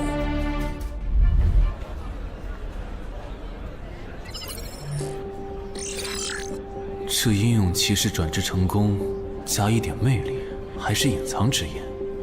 可我主职业就是近战，副职业再选同类，会不会最后效果1+1小于2啊？想什么呢？没什么。不想说就算了。对了，林姐让我问你，下午的冰击课你来吗？啊？这次好像有越省来的武术大师指导我们。停！第7局，长经川胜。强的优势这么大吗？算上大人绷带的效果，我等于是被14-0了，关键他的速度没我快，体力也没我好啊。你已经连输7把了，还打吗？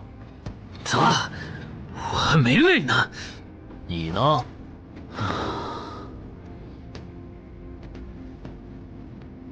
打。好，休息3分钟，然后继续。怎么感觉不用称号和职业技能的陈海哥表现还不如我？你说的没错，他做了个基础身体塑造，就去女妖之3了。靠着地下城和坟场暴走事件成了华东新星。要是光论基本功，他确实比不上你。啊，这样吗？不过作为冰姬的门外汉，他的表现已经足够出色了。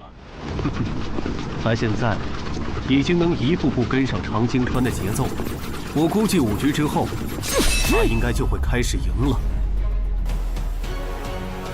停，第8局，常经川胜。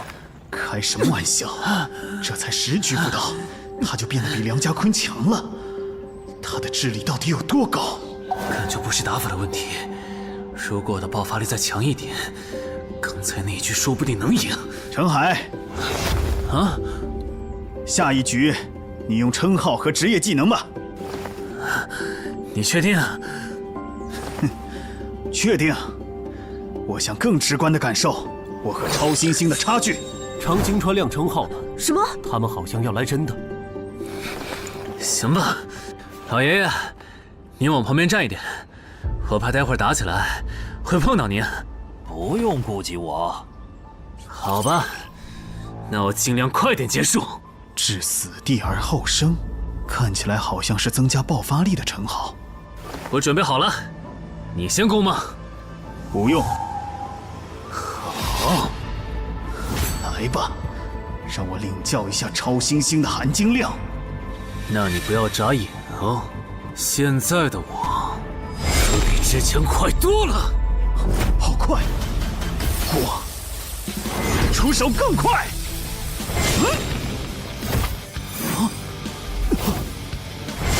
不可能！好快！你输了，今天就到这里吧。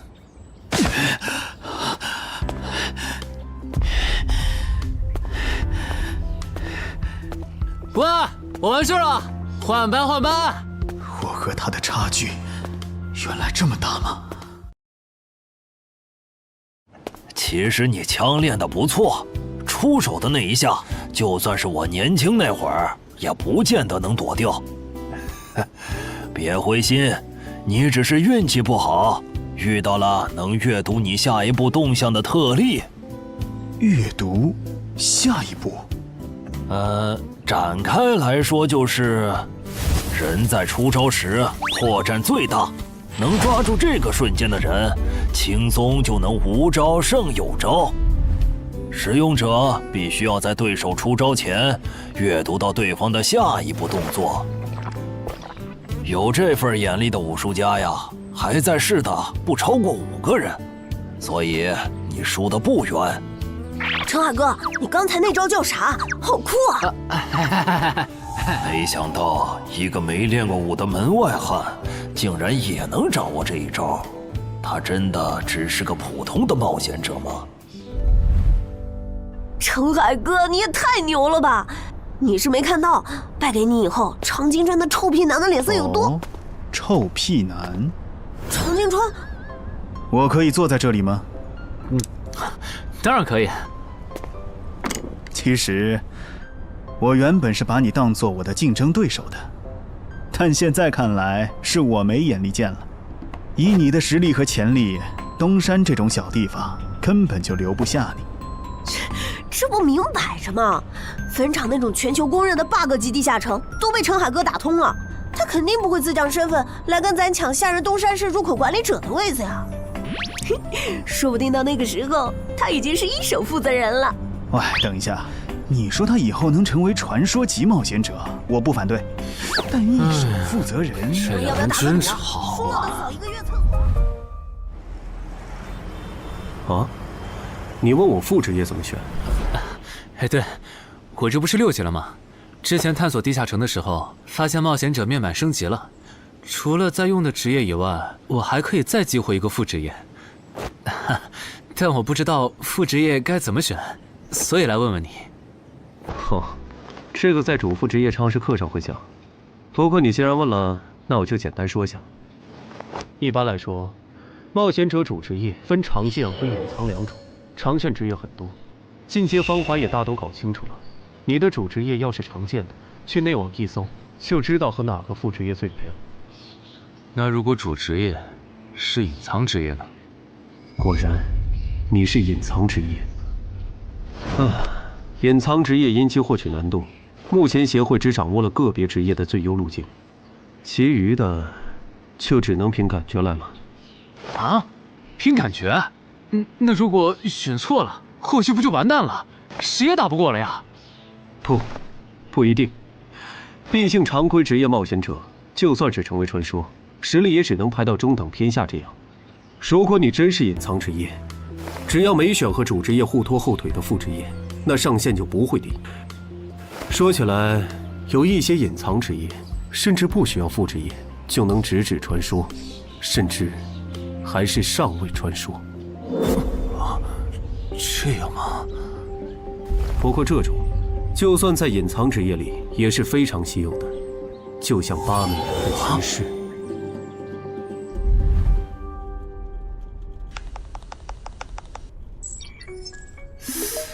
内网竟然没有死亡行者的相关资料，那看看英勇之骑士吧。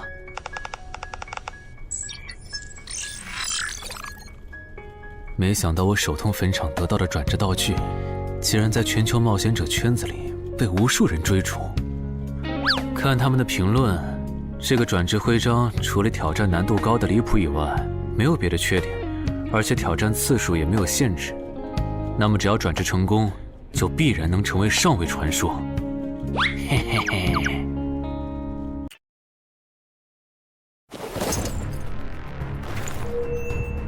使用英勇之骑士试炼徽章。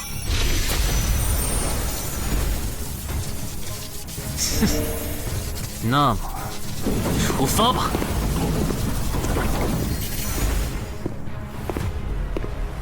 啊？不是吧？让我挑战他？啊？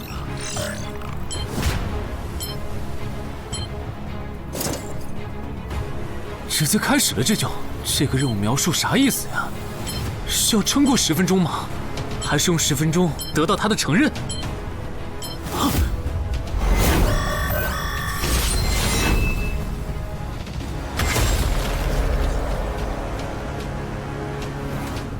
这家伙该不会比库罗德还强吧？完了，第一把先试试水，先弄清楚我和他的差距。这谁能撑过10分钟呢？我这种配置都3分钟嗝屁，10级以下，我不信有人能完成试炼。感觉得换个能保命的称号，但那样感知就不够18点，没法开一步一杀的隐藏效果。这么搞下来，说不定输得更厉害。等等，我不是还有那个吗？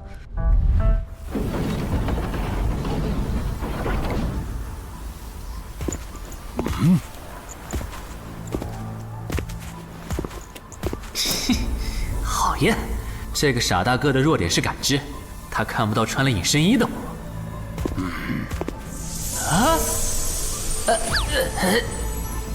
那是什么？丢！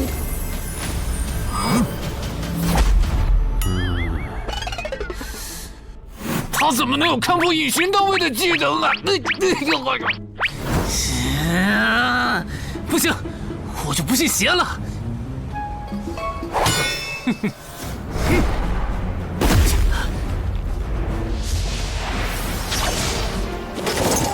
混蛋！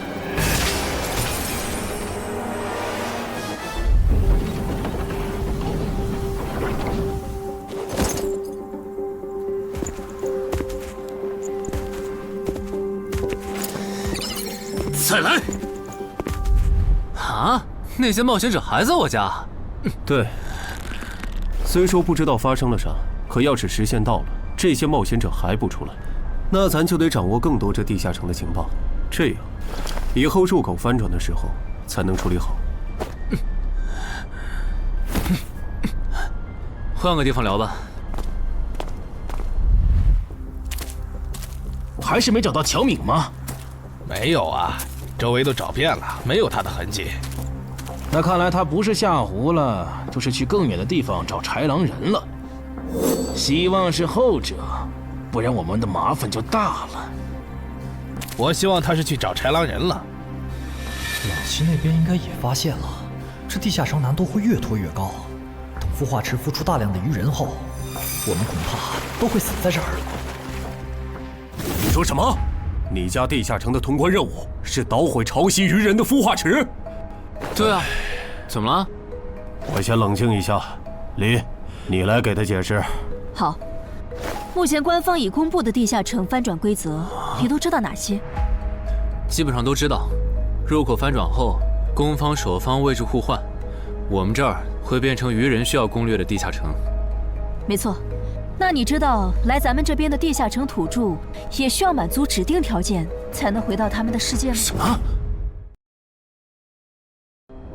等等，你的意思是那些土著也会有脱离和通关任务？是的，而且绝大多数情况下，两边的脱离和通关任务会很接近。比如捣毁潮汐鱼人的孵化池，换算到咱们这边，恐怕是破坏人类的重要设施。快，你再听吧。这下摊上大事了。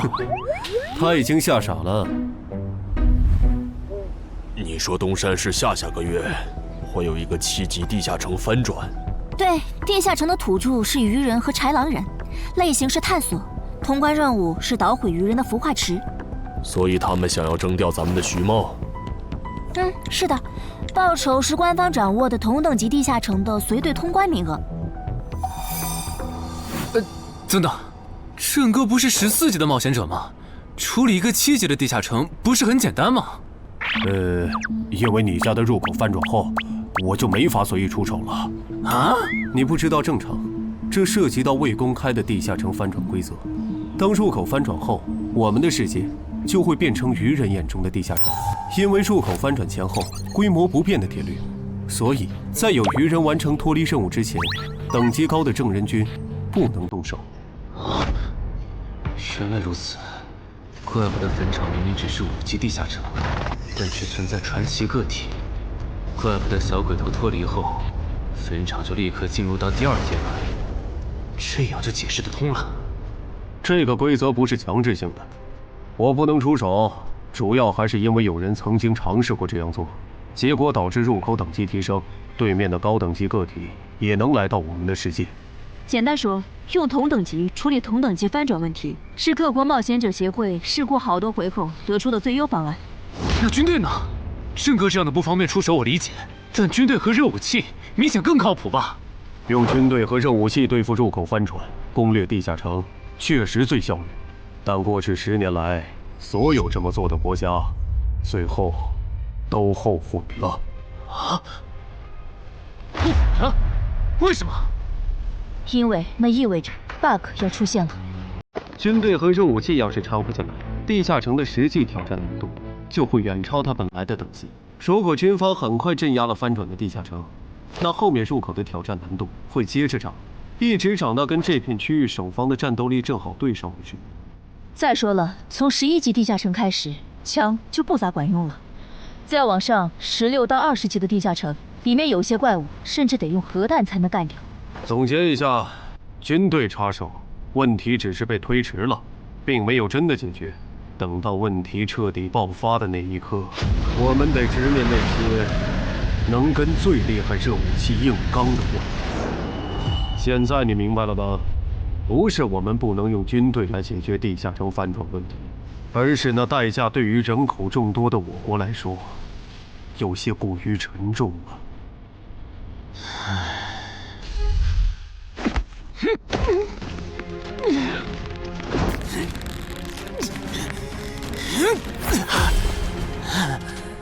陈海哥这也太拼了吧！天天这么练，他身体遭得住吗？林姐没和你说吗？说什么？陈陈海家的地下城，下个月要翻转了。什么？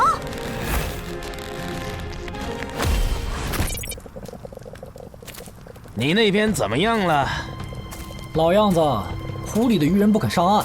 我猜这个地下城的 BOSS 已经察觉到我们被困了。正常发展的话，那些鱼人应该会在最后几天发起进攻吧？其他人呢？他们怎么看？都蛮乐观的。小敏的失踪并没有引起他们的警觉。唉，那这下不好办了。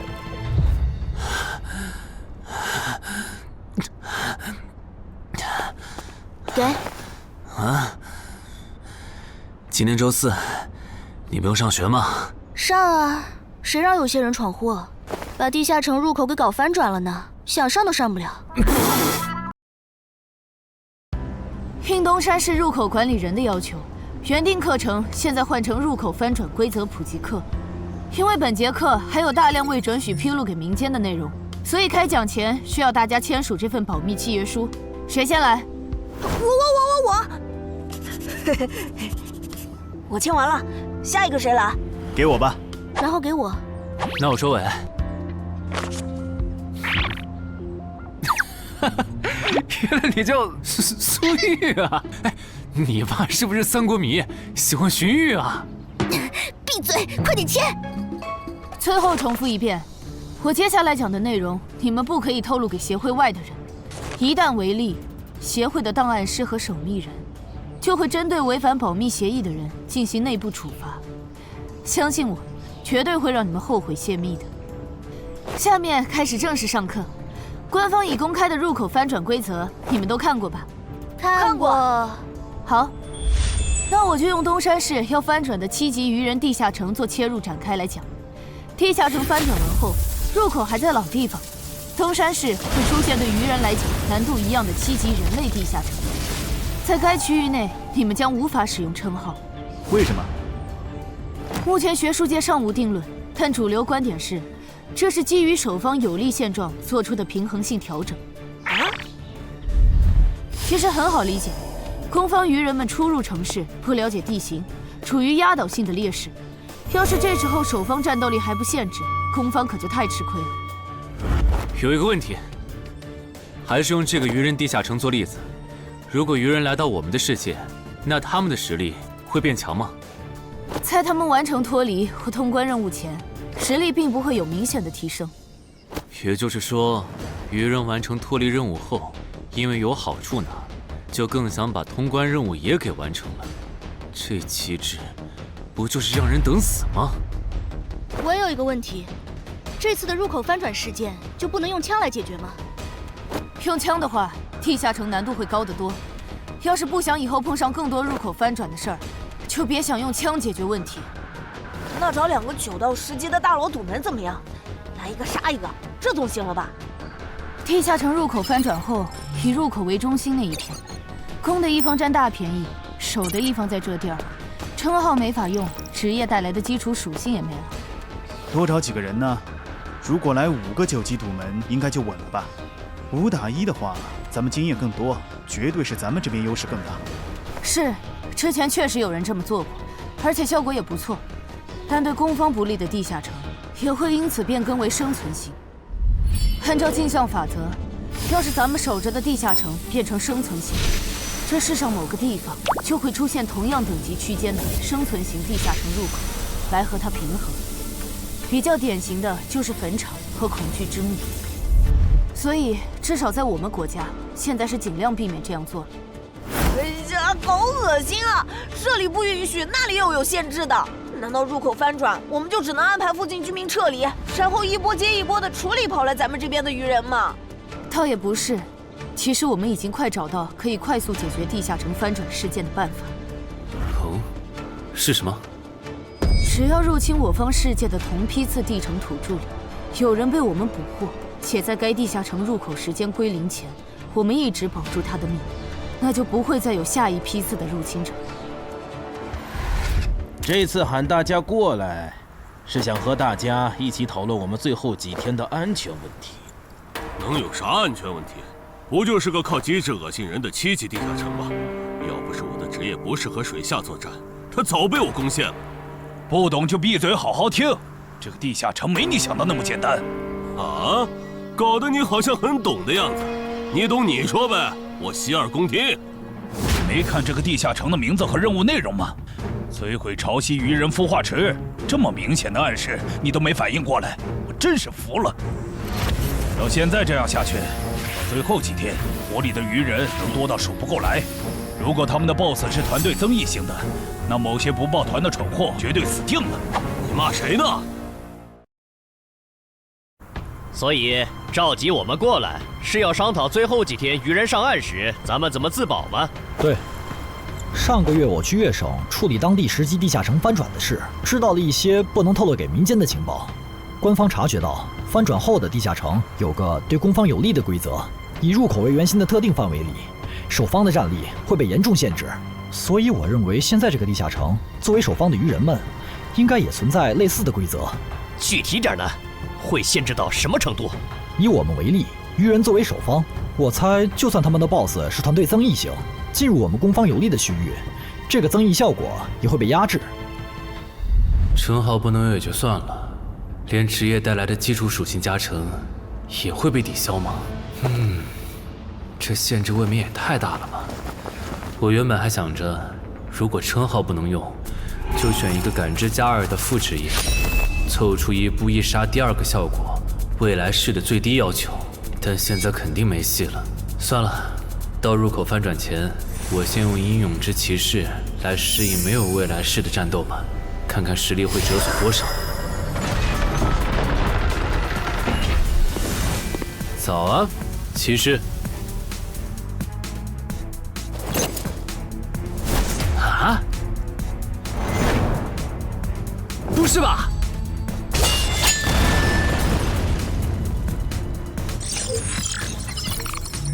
没了未来式和称号加成的我，实力原来会下降这么多吗？